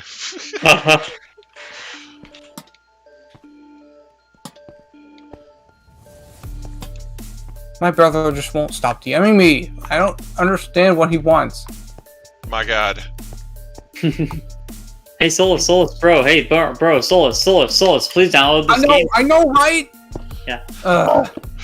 Watch this episode of Jeopardy with me, bro. bro. Heroes on Dolphin Emulator so I can play it when I come over sometime. Have you seen the trailer for the new season of Jeopardy? No, just sorry. He just annoys me 24/7. I don't get it. Also, Isn't that like stable he is? Isn't that the primary purpose of a sibling? Where's the coal, Aquan? I don't know. I didn't know you were looking for coal. Why are you complaining? You should have asked me, do you have any coal? Not, where are your furnaces? I wanted to ask you before, but I didn't want to interrupt your Metal Gear conversation. Oh. Okay, well, you could have asked me. All was- you said is, where are your furnaces? He was being nice and not interrupting the Metal Gear podcast. Come on. Yes, right? I didn't want to be rude about it. Yeah. That's good. That's good. That's progress. Unlike all the other times I interrupted. Yeah. Alright. All that being Anyway. said, that I mentioned about the series, I actually have a copy of the PS3 one. Under your basement? Cap says he knows where to find coal. Yeah. Under your basement. I know where I would go for coal if I were so inclined. So anyways, I wanted to talk about another thing. I showed it to Solus too. On The Amazing Spider-Man 2, there are plenty of deleted scenes from that movie that actually would have made it a lot better. And Yeah, they could have made he DM'd them to me, and I saw them in my DMs as soon as I woke up, and I looked at my phone. And I was like, what? And like, whoa. there's so much content from The Amazing Spider-Man 2 that if they put it all together, it would be around 8 hours long, probably. Wow. But they could. Here's the scenes they should have kept. There was a longer scene with Green Goblin's transformation. The reason they made this scene a lot shorter is because the original scene, which you can find on YouTube, or the deleted scenes if you have the DVD, was tested on a test group of a bunch of kids, and almost all of them had nightmares from it because the scene went on for a good minute or so instead of going on for like 20 seconds like it does now, where he's transforming, and then there's this part where like his collarbones on his back just like bend and fold together in this weird way, and it makes this like sound. Then his teeth get a lot sharper, and green ooze comes out, and he starts. Yeah, he basically it looks like he's like spewing poison or something. And he starts screaming, and the lights are flashing and stuff. Then he crawls to the suit. And there was also a whole scene that was supposed to be there where he massacres everyone in Oscorp, including killing that one guy who framed him. That bald guy. Which, honestly, I feel like if the movie had kept those scenes in, it probably would have been better, especially if you had position on Goblin. Better then. We barely got anything on Green Goblin. We barely got anything at all. And yeah, if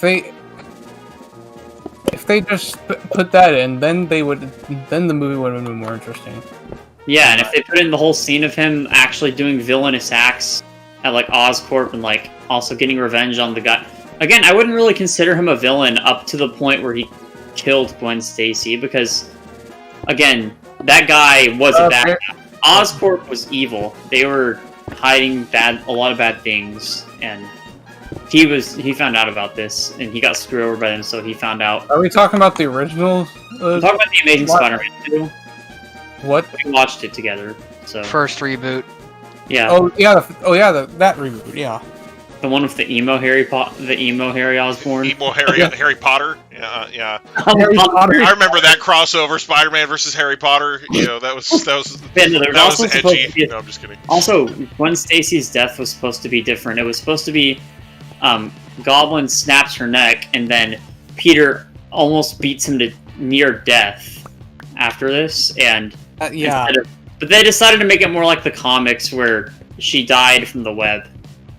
Well, the thing is, in the comics, head on the web, yeah. In the comics, it was never made clear whether it was the fright of being thrown, or if it was the goblin snapping her neck, or if it was the web and the sudden jerk of the web that killed her. Mm-hmm. So Spidey was constantly fraught with the guilt of, did I kill her with my web? Mm-hmm. Yeah, but yeah, there's so many shocked scenes. Me is they made it absolutely clear in Amazing Spider-Man 2 that it was clearly her head hitting the ground and his web not being able to catch her in time. Yeah, and the thing is, the Amazing Spider-Man 2 again would have been better if they hadn't removed the scenes where Harry Osborn gets his revenge on Oscorp, because that was a more satisfying scene. Basically, the scene was heavily unfinished with CGI, but I found it in deleted scenes, and like there's this scene where he sees his reflection in like a window, and he starts yelling because he saw how ugly the stuff made him look, and it made him look like his dad. Damn stupid zombie villager piece of shit! We never got to see that in the movie. All we got of him, and I feel there were scenes with Electro where he was. There were scenes with Electro where he. Actually, it shows his mother, and she's like dying in in like a bed in his house, to show even more to his depressing home life. Because the whole thing about the Amazing Spider-Man 2 is both the villains in that movie were screwed over by Oscorp, and it was supposed to be more of they're relatable instead of the first one where the guy's just evil.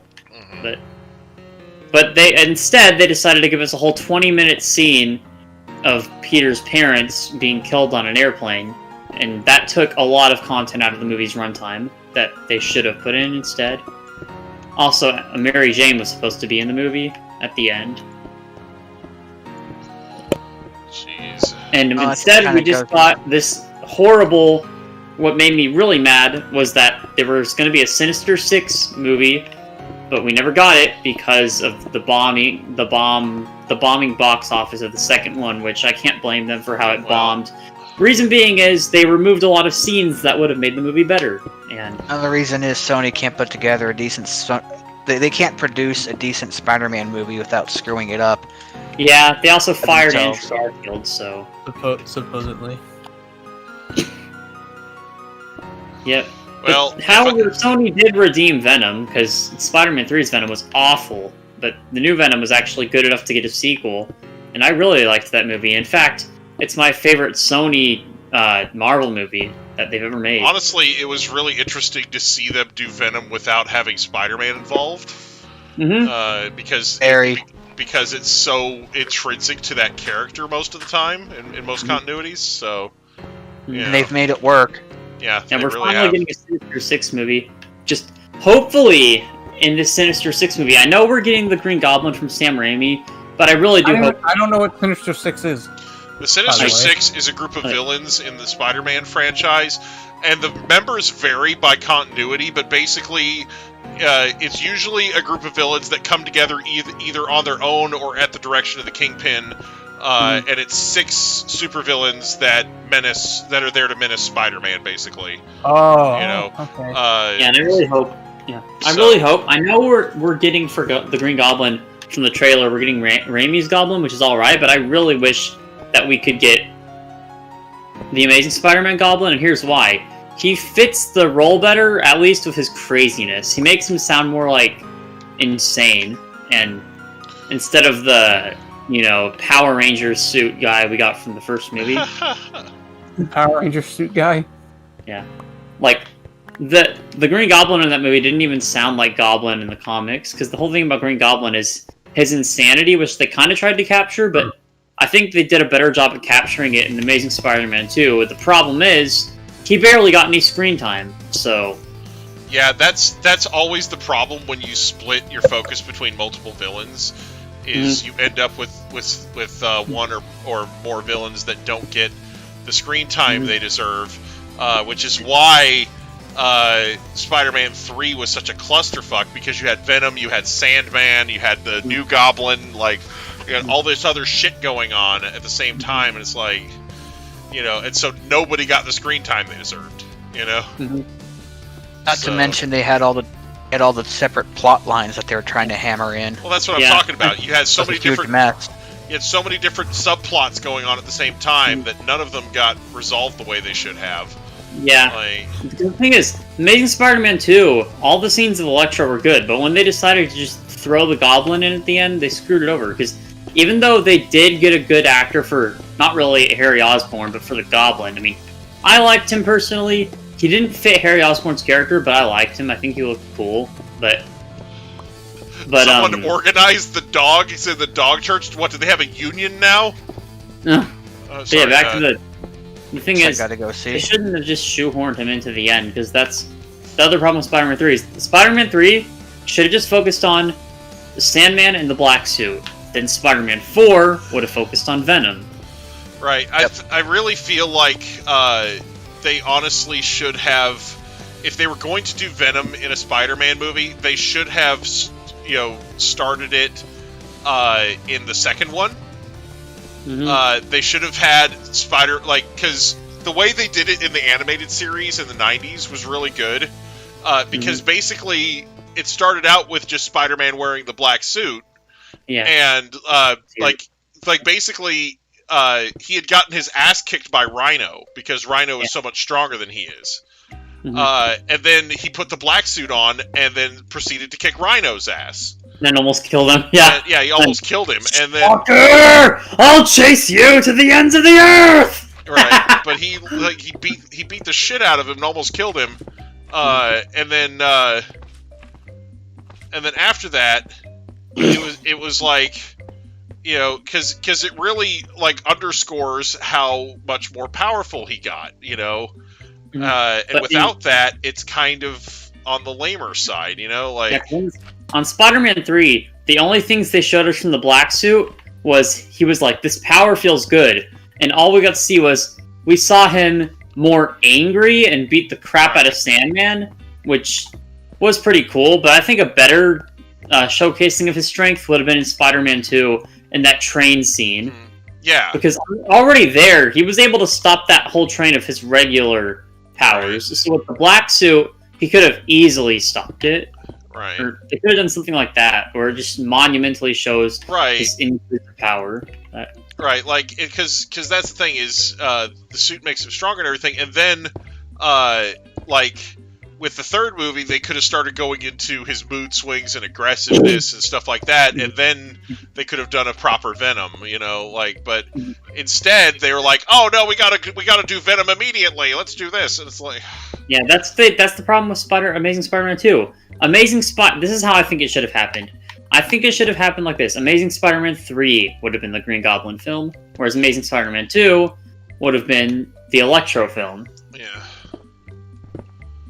I said there's tons of ways that they could have gone about it, and most of them probably would have been better. Like they like basically what they did was ironically something that DC has a problem with doing, and that's trying to do everything at once because you want your franchise to be somewhere that it isn't.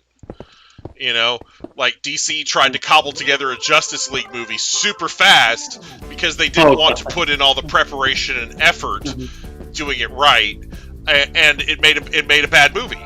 Like it's something where, you know, if they had taken the time and put out all the required movies and then done it slowly, it would have been a much better overall experience. But instead they were like, oh, we want those Avengers box office numbers yesterday, you know, like, but they didn't take into account that Avengers took years to put together properly. Like, yeah, and then there was the time when his mom's name was Martha too. That was supposed to humanize him, and it just execution on that idea just completely failed. Warner Brothers' original plan was going to be the reverse of how the MCU did their thing. They were originally at one point going to start out with the Justice League movie, and then do the solo movies, and then a sequel. But because the president of Warner Brothers at the time was a complete nimnal, just wanted his holiday bonus for that year, we got the mess that we wound up with. Right. Well, and the thing is, DC has constantly made poor decisions when it comes to their live-action movies. Like, there have been good live-action movies from DC. Don't get me wrong, but they're few and far between when you look at their overall body of work. And I think part of it is just because, like, they've had this string of really bad decisions made about their live-action stuff. You know, they had, from what I understand, they had a script that was really, really good for a Batman vs. Superman movie. It was a really awesome script, and they chose at the time to do the Halle Berry Catwoman movie instead. And the author of the script for the Batman vs. Superman movie was so offended that he basically said, "Okay, I'm going to bury this, and you'll never see it again." You know, like, dude, all of a sudden it's torrential rains out here. Oh yeah, I haven't seen that in my neck of the woods, but I'm guessing I'll see it in a couple minutes. Anyway, yeah, I'm not far from the castle.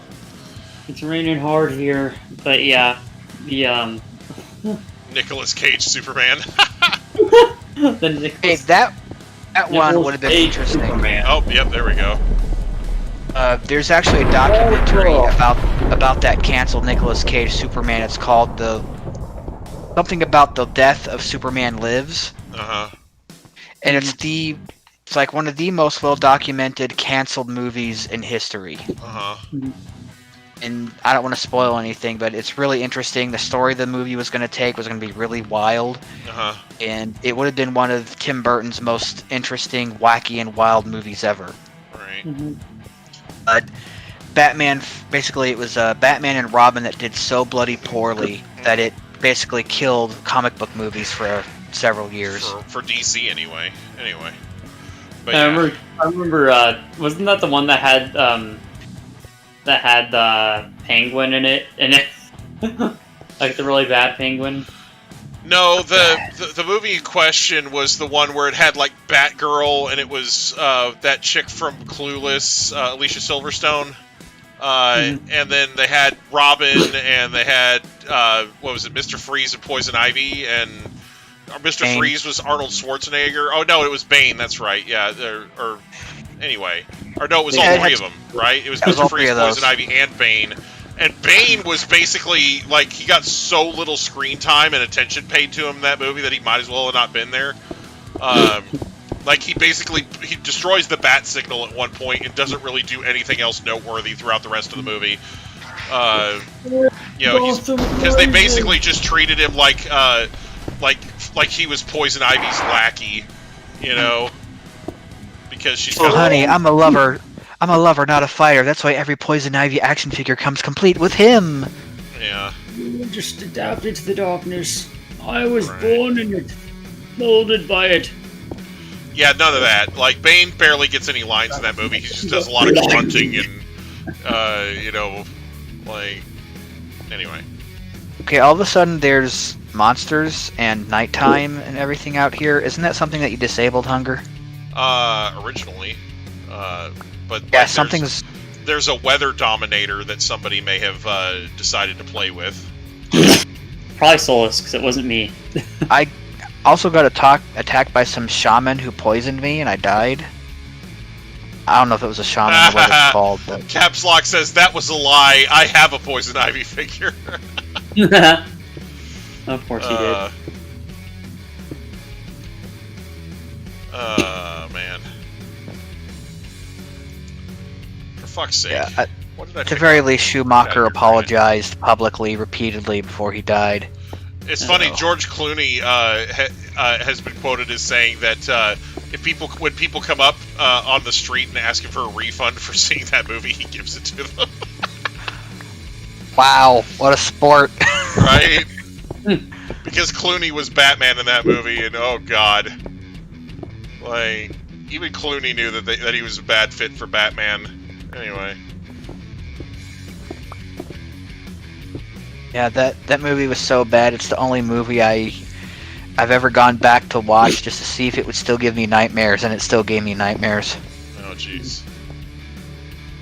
I still think the best DC movie ever made is the one about the... What the heck, Solus? Why did you destroy my bed? I never heard of a DC movie called What the Heck, Solus? What's that about? No, I was saying The Dark Knight... Dark Knight Rises. Ah! Ah! You bastard! What the fuck? Solus, why did you take my bed? I was sleeping in that. God damn it! Get back. What happened to you, Hunger? I was trying to set some blocks, and I was looking straight up, and then all of a sudden, like, there's an Enderman, like, right in my face. Like... There. God damn, that was annoying. Oh, god damn it! What the fuck? Wonder Bane is the best DC movie ever. Son of a bitch! So... Parts is when he's fighting Batman, he's just like... He growls when he says blinding. By then, it was nothing but blinding! Oh my god. Fuck that nonsense. Holy shit. Did we skip all the way to Dead Time again? I guess so. Maybe. I don't know. That was weird. I was about to go to bed to help skip to it.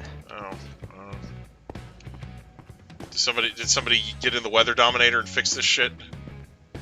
Seems like it. So I finished off watching the last of the New 52 animated DC Universe movies. And it ends with Justice League Dark Apocalypse War. Yeah. And it left such a sour taste in my mouth that I'm not going to collect them. Oh, wow. I was going to, but it just felt like they just destroyed everything in that movie because of, like, corporate business decisions. Yeah. That's unfortunate. Because that... Sorry, go ahead. Found out that, after the fact, that they did so because the interconnected movies were not bringing in as much money as the individual, one shots. Well, so they killed it for that reason, and it felt very mean spirited. Right. Like imagine if they ended the MCU with Avengers Infinity War, Thanos won, and that was it. That's kind of what Apocalypse War felt like to me. Oh, jeez. Yeah. Okay. This isn't cool. Okay, what the fuck? If it weren't for that, and also finding out the reason why they ended their interconnected animated movies, I would have started collecting them. I would have bought them all brand new. Reward them for their hard-earned money. But as it is, I'm glad I watched the last 4 of them on HBO Max. God, that was annoying. Alright, anyway. What were you going to say, Hunger? I was going to say that the thing that I thought really wrecked the interconnected movies thing that they had going was that they skipped too much time and didn't explain themselves, really. Like, I understand that the MCU had a 5-year skip, but it was, like, way far in, and it was because of the Thanos snap thing. Whereas the skip that they did in the DC one was, like, it was a year, and it didn't seem like there was any good reason for it, so it just left you going, hey, wait a minute, shouldn't you have put another couple movies in between there? You know? Like, Right. like because they went, like, a year between movies at one point, and it was, like, really jarring, you know? Like, I understand that sometimes a time skip is really good for a story, but it seemed like they just did it for no reason there, and that they should have maybe spent some time on doing some other stories before they went straight into, oh, it's a year later now, you know? Like, Right. like I said, you know, I'm writing a story, and I have some time skipping going on in there, but I'm doing it in a way that it doesn't feel like, you know, super jarring, you know? Like, as I'm explaining, like, what the character's doing in the meantime and stuff like that, rather than just being like, oh, it's a year later now, you know? Like, so, anyway, it's just my 2 cents on that. Like, that's I think what really started down the path to ruin was that time skip. I don't think that it was necessary, and I think it did more harm than good, because they wanted to do the Judas contract, but I feel like they should have done some more to set that up rather than just skipping straight to, oh, Tara's a bad guy, you know, like, because the thing, we'd already seen that story in the Teen Titans animated series, so we kind of knew what to expect from it a little bit, Right. And, you know, I feel like they kind of took advantage of that and didn't develop her role as a covert agent or a good guy that well. You know, they just went straight into, oh, by the way, she's betraying you, because, like, it didn't have any impact. Like, when you have a character, that you don't know at all because like, basically you just meet them at the start of that movie, and then, you know, oh, they turned on us. There's no impact to it. It would have been much more impactful if she had spent a movie or two with them as a good guy and then turned on them later. You know, Right. It's similar to the mistake they made with the X-Men movies. Both times they screwed up the Phoenix Saga. Right. They should have made it. I mean, in the original X-Men movie trilogy, they technically did it better because they give you at least a movie and a half to really get to know Jean Grey before she, you know, went all alien psycho on everyone. Right. But in the newest one, it's like, she was like their secret Kamehameha against Apocalypse in Age of Apocalypse, and then the very next movie, the last one or so, all of a sudden she's the big bad. We've had no time to get invested. Right, exactly. Like, and I feel like it takes a lot to really get somebody invested in a character.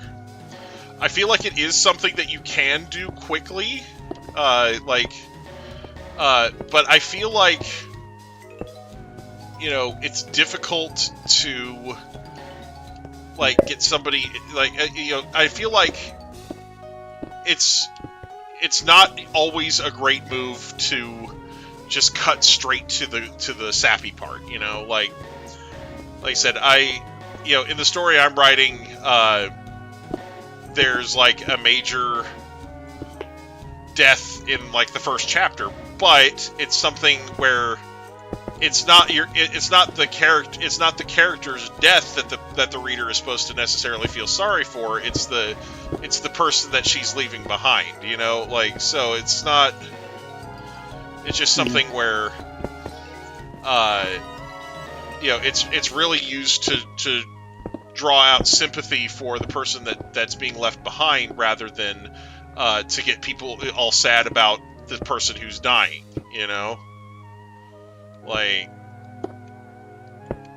But anyway, it's just something where, so there are effective ways to use stuff like that, but for the most part, if you're wanting people to, if you're really wanting people to get invested in these characters and to spark a lot of feels, then you can't rely on other stuff that they might have seen. You need to put the time in and, do the exposition and really develop that character if you want to get the type of hardcore reaction that is supposed to be elicited by these scenes. Yep. And honestly, I think in a lot of these X-Men movies that the whole thing with the Phoenix is not really being done right anyway. It's something where arguably it wasn't even done right in the animated series when they did it, which is arguably the best job that's been done with it so far in media besides comics. Agreed. Because it had enough. They had enough time to portray Jean as like a den mother to the X-Men, but most of it was just the love triangle between her, Cyclops, and Wolverine. Right. And that was fairly brief. That they showed that. So. Right. Well, and the thing. The thing that I feel, because the thing is, in the original comics, when they first did the Phoenix Saga, it was something that really was impactful at the time, and because the thing is, they'd had literally decades to build Jean Grey up before that, in the comics. So there was a ton of story behind her already. And then, they had her, suddenly get more powerful and calling herself the Phoenix and everything. And she was a good guy for a long time. And then they did the whole thing where, she started turning towards the dark side and became the Dark Phoenix and everything like that. So the build-up was just exponentially greater. And then the way that the characters' hearts were all breaking as they fought her was something that really moved the audience as well, because there's an old saying in writing, if you want to torture your audience, you torture your characters, and you torture your audience because it gets them to stick around. So basically the feelings that the characters in that arc are going through as they have to fight somebody who was their friend. I think one of the defining moments of that arc is the part where they're on the moon, fighting against the Dark Phoenix, and Wolverine and Colossus had this tandem move that they would often do together, called the fastball special. And normally, this move is done on Earth, and Colossus literally throws Wolverine at the enemy like a fastball, and then Wolverine does his thing, and that thing that he's the best at, and and rips them to shreds when he upon impact, basically. So when they're fighting against the Dark Phoenix, they're on the moon, and Wolverine basically decides, hey, I'm going to take advantage of the moon's gravity and do the fastball special in reverse, and he throws Colossus at her. And Colossus, in midair, he's like, "Why do you think I can kill her?" You know, like he's like, why did you think this was a good idea? I'm never going to be able to kill her. Like, and not because like it's not something he could do, it's just something he can't do from an emotional standpoint. You know, like he just doesn't have the resolve to kill her right then. You know, like so it's something where that scene was, to me, was really emotionally powerful because it's something where, you know, it's just conveying how hard this is, not from a difficulty standpoint, like physically, but from a difficulty standpoint emotionally. It's something where these, you know, the characters themselves are invested in her, and so the audience gets invested in turn through them, you know? And I feel like if they had done something like that in one of these movies, because the X-Men originally never wanted to fight her in the first place. You know, they ended up getting involved because the Shi'ar were basically going to try and execute her because she had gone flying off into space and destroyed a galaxy or some shit. You know, so the X-Men were like, "Hey, you know, let us deal with her. She's our friend." You know. And so the Shi'ar basically were like, okay, well, we'll set up a battlefield for you and you deal with it. You know? But, you know, so it's something where it makes it very clear that it wasn't their idea to fight her in the first place. Like, they, even though she was being so corrupted and everything, they still couldn't bring themselves to do anything about her, you know, because she was still their friend.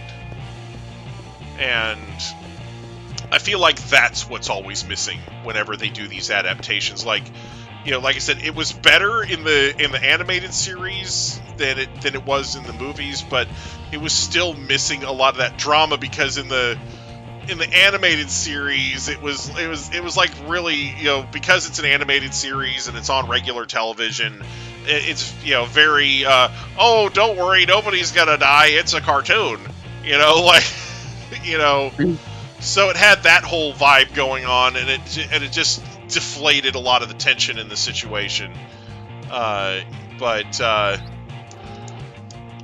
the, you know, the original story had a lot of drama and a lot of emotion to it, and I'm kind of upset that we haven't ever really gotten a good adaptation of it.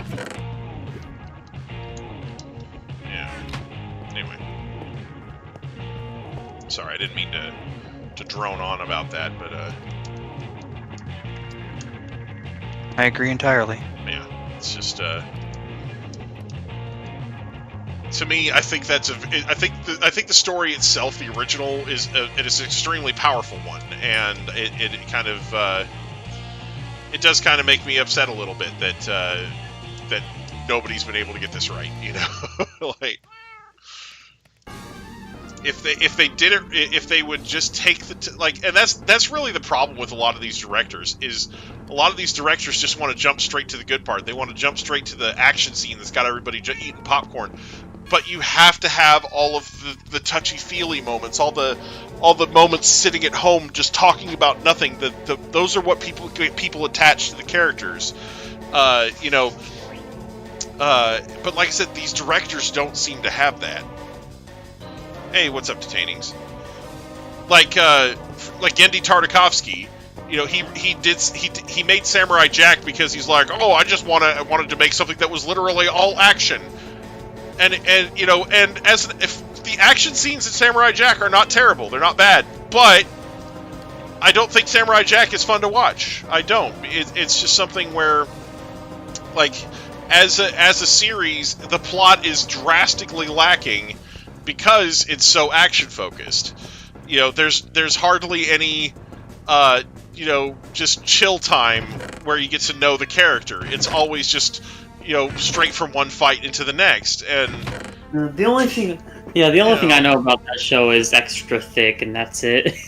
Well, like I said, there are some great moments in that show. It's not like the whole thing was terrible, but like as a whole, I don't think I really recommend it, because at the end of the day, it's just something where you mindlessly watch the action, or the mind-numbing action, and eat popcorn.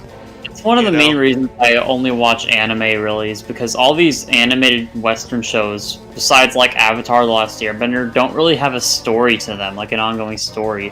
There's some that do, and unfortunately, a lot of them have not done well, which is terrible. There was an animated series here in the U.S. called The Pirates of Darkwater. It actually had a really decent story going on. You know, and it was one continuous story, and not like just an episodic thing like so many American TV series are. But the problem is that it got canceled before the story finished. You know. Oh, that sucks. And like Cartoon Network picked it back up later on and was running episodes, and they actually made a joke about it getting canceled. Like there was a point where they were doing this commercial, and they're like, "Hey everybody, we found all of the missing episodes of Pirates of Darkwater, and we're going to start airing them."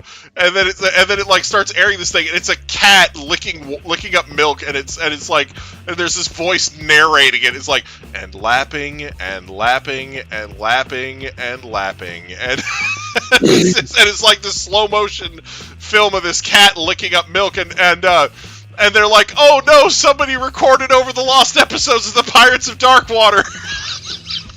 That had to have been cruel. Yeah, it was such a cruel joke, but it was like, you know. But yeah, like, so they were kind of poking fun at the fact that people were interested in seeing more of it because they had been airing it, and it's like, man, just, you know, because it's just something where, whoa, you can't just spring that on me. What? God damn it, Hutch. Where am I? You said Norm Macdonald died. Who died? Norm Macdonald. Who's that? He was the guy on SNL. He was one of the cast members on Saturday Night Live for a long time. He also had a couple of movies that he was in. Pretty Work's a personal favorite of mine. Yeah, like he did a bunch of movies, a lot of which were based on like characters he played on Saturday Night Live. But like, he was a really, really genuinely funny person. He had some great stand-up routines, and you know, like, that really sucks. That's some of the worst news I've heard all year. Like, you know, like that's right up there with Ed Asner dying. Like that, you know. And Ed Asner, at least, you know, he lived quite a bit longer than McDonald. Like, Ed Asner was almost 100 when he died. Like, I think for me, Norm Macdonald's just over 60. You know? The saddest death for me was Satoru Iwata. Yeah. Well, I'm talking about this year though. Like, but yeah, that actually sucks a lot. Norm Macdonald was awesome at what he did. You know. He was on Saturday Night Live. He did Weekend Update a lot. Like when he was on the show, that was one of his assigned roles. Was you know doing the fake news on Weekend Update. You know, talking actual headlines. That shit was funny. He was one of the best Weekend Update hosts they had. Like it was like him and David Spade were the best ones. Like you know, and the thing is when Dan Aykroyd co-anchored it. You know, that shit was funny when he's like, "Jane, you ignorant slut." You know, like, that shit was awesome. But anyway, yeah, that's a real huge bummer though. Like, you know, just dropping that on me from out of nowhere. You know, there have been some shitty deaths this year, but that's up there in the top 5 for sure. You know, Alex Trebek, Ed Asner, Norm Macdonald. You know, Trebek was like November of last year, though. Yeah, I guess it's not technically this year. And Trebek, you at least saw it coming because he was in the news a lot with various stuff about his cancer and everything. Like, it was highly publicized. But Asner and McDonald both just like came out of nowhere and blindsided me. It was like, damn, you know. I wasn't familiar enough with Ed Asner. Ed Asner, I think he's probably most famous for playing Mr. Grant on Mary Tyler Moore. I got disconnected from Minecraft, by the way. He played Mary Tyler Moore's boss, Mr. Grant, on the Mary Tyler Moore show. He also was Hudson in Gargoyles. Oh. He voiced him. He was also Cosgrove in Freakazoid. So, yeah, really sad. Really, really sad. Like, he died this year? He died like a week or two ago. Like, it's very recent. But yeah, he lived to be almost 100 because like he looked old on the Mary Tyler Moore show. Like, that was like 50 years ago. You know? Some people kind of have that kind of face. Yeah, but like I said, he obviously was extremely talented. You know, like I said, because those characters I named, they're all miles away from each other in how different they are. But he played all of them very well, and you know, it really is a loss to lose somebody like that. You know. But yeah, you know, it's just, you know, like I said, it just, you know, when it happened, it like I said, it was kind of a sneak attack. You know, I didn't realize that he was in poor health or anything. But like I said, he was almost 100 at the time. He's in his 90s, I think. Like, so. It's, you know, you can't exactly say he didn't, you know, live a full life or whatever, but like I said, Norm Macdonald, that was really surprising. He's still relatively young, like he's only 61. So yeah, that's rough. But yeah, it's sad. You know, it's always sad losing somebody like that. And losing a celebrity is different than losing a loved one, but at the same time, in some cases, that celebrity may have made you laugh or cry more than a loved one, you know? Mm-hmm. So in that respect, it still can be sometimes hard to lose them, you know? Robin Williams hit me pretty hard. Yeah, exactly. Like, it's somebody, like, because the reason that people revere celebrities so much is because through the TV, that through being a fly on the fourth wall, so to speak, you feel like you know them. You know, they feel close to you, even though they've never met you or may never understand how much they impacted your life. It feels like they're somebody close to you. And like I said, sometimes they make you laugh or cry more than a family member would. So it's something where these types of people can really impact you. Specific reason why Robin Williams hit me so bad was because my mom used to tell me that my dad was a big fan of Robin Williams, and that my dad's sense of humor and the way he acted that won over her heart was so similar to Robin Williams. Mm-hmm. And so he would joke that, you know, whenever Robin Williams was on TV, she'd say, "Hey, CJ, your dad's on TV." Yeah. Yeah. So yeah, that's something where, well, and there were other things about Robin Williams' death that made it even more difficult, but you know, aside from that, and Lewy body dementia. Yeah, it's just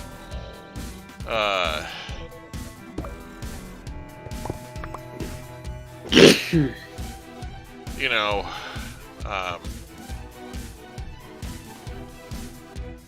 I said, it's just, oh great, I'm gonna get disconnected again, I feel it.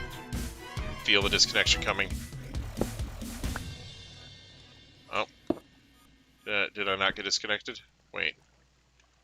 Holy crap, I didn't get disconnected, everybody. It's a Christmas miracle. Christmas in September? Yeah, why not? Alright, here it comes. I'm gonna get disconnected now. Here we go. Yep, there it is. Alright. Son of a bitch. Alright.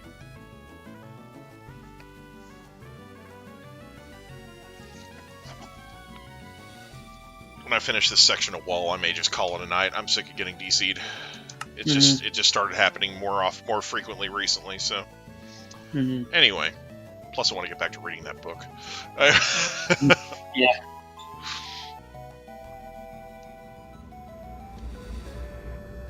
Man. Oh my gosh. Anything, I just want it to be October 1st already. Well, you know. Oh shoot, dude! Today's on October 1st. That's not good. That's not good at all. I'm partial to October as well, but you know. You know what's a bad? It's the October 1st. I'm saying it's a bad thing that it's the 15th of this month. Because today's the last day Rhythm's gonna be alive. Wow. Rhythm's the Rhythm bot's getting shut down today at 10 o'clock. Rhythm bot's getting shut down. The reason why is because they sent an announcement to any servers that have Rhythm bot in it when you use it is that they got like email complaints from YouTube. You know, YouTube being YouTube was like, oh, people are playing videos on Rhythm bot and this is copyright infringement. And when you can literally do the same thing on YouTube, you can. But apparently, you know, playing music, it's stupid. I don't get how it's any different than watching a YouTube video on YouTube. Right, well, like, because YouTube lets you embed. Like, it's the same thing. Yeah, it's stupid. I hate it. And I hate that Rhythm's getting shut down because they could have gotten sued from stupid sues in YouTube. Yeah, you know what it is. She has sus in her name. She's so sussy, dude. Right. You know what it is, though? Somebody tipped YouTube off. They said the rhythm is going to get you. The rhythm is going to get you. The rhythm is going to get you tonight. And they took it seriously. Aren't you Gloria Estefan? Somebody tipped them off. I really hate this. It's why I invited a new soundbot to my server. But yeah. It makes me mad because Rhythm is like the best soundbot, and it's getting shut down today in like 9 hours. Wow. So yeah, that's a big shame. Hey, I remember when Winamp was discontinued. Right. Kind of hit me. Yeah. And again, you could still like download an old version. There it is. Or use it. Bastard! Trying to sneak up on me. Fucking murder you. About this because I like using Spanking the llama's ass. Yeah. I don't know how that works, but good job. Anyway. Also, this also means Rayman's not going to be able to troll people on the Clover server anymore. with his whole exclamation mark P fart with reverb. Oh no. That's kind of a relief because Rayman is annoying, but. Oh, I'm sure he'll find another way to irritate people. Yeah, but I'm more upset about Rhythm being taken down because I use it on my server a lot, listening to Souls and other people, and it's just so annoying. We interrupt this program to annoy you and make things generally irritating. Anyway. Yeah. But yeah, I this is like whenever that streaming service Rabbit got shut down, like, because I mean you can still stream stuff to people on Discord, and I doubt Discord will ever get rid of their streaming service because that would they would lose way too many people. But Rabbit got shut down. That makes me mad because I remember using Rabbit to watch stuff with people, and it was definitely better than Discord streaming because it was more stable. But I can see why Rabbit got shut down. I don't understand how Rhythm's getting shut down. Rabbit at least makes sense because you can be streaming stuff from a paid subscription service to people who don't pay for it. Right. I mean, you can do that on anything, really, but you know. I know, but like with Rhythm, Rhythm only plays SoundCloud and YouTube things which already are free to watch / listen to. So, well, like I said, it's something where I guess YouTube is concerned about not getting their ad revenue properly or something because of the way it streams their shit. I don't know. It's like, no, I gotta get my money. Yeah, YouTube's like, my money, no! Anyway. We have to get the money, and we have to build a wall around YouTube to keep people from playing their embedded videos into their Discord servers. Alright. Alright, that is going to be it for this one, guys. I'm going to go ahead and curl up with a good book before bed. So I want to thank everybody for coming out tonight. We'll do this again next week. Tomorrow, Pokemon. That should be fun. And of course, as always, I do hope everybody has a great day. So bye-bye. Bye, everyone. Good night, everybody.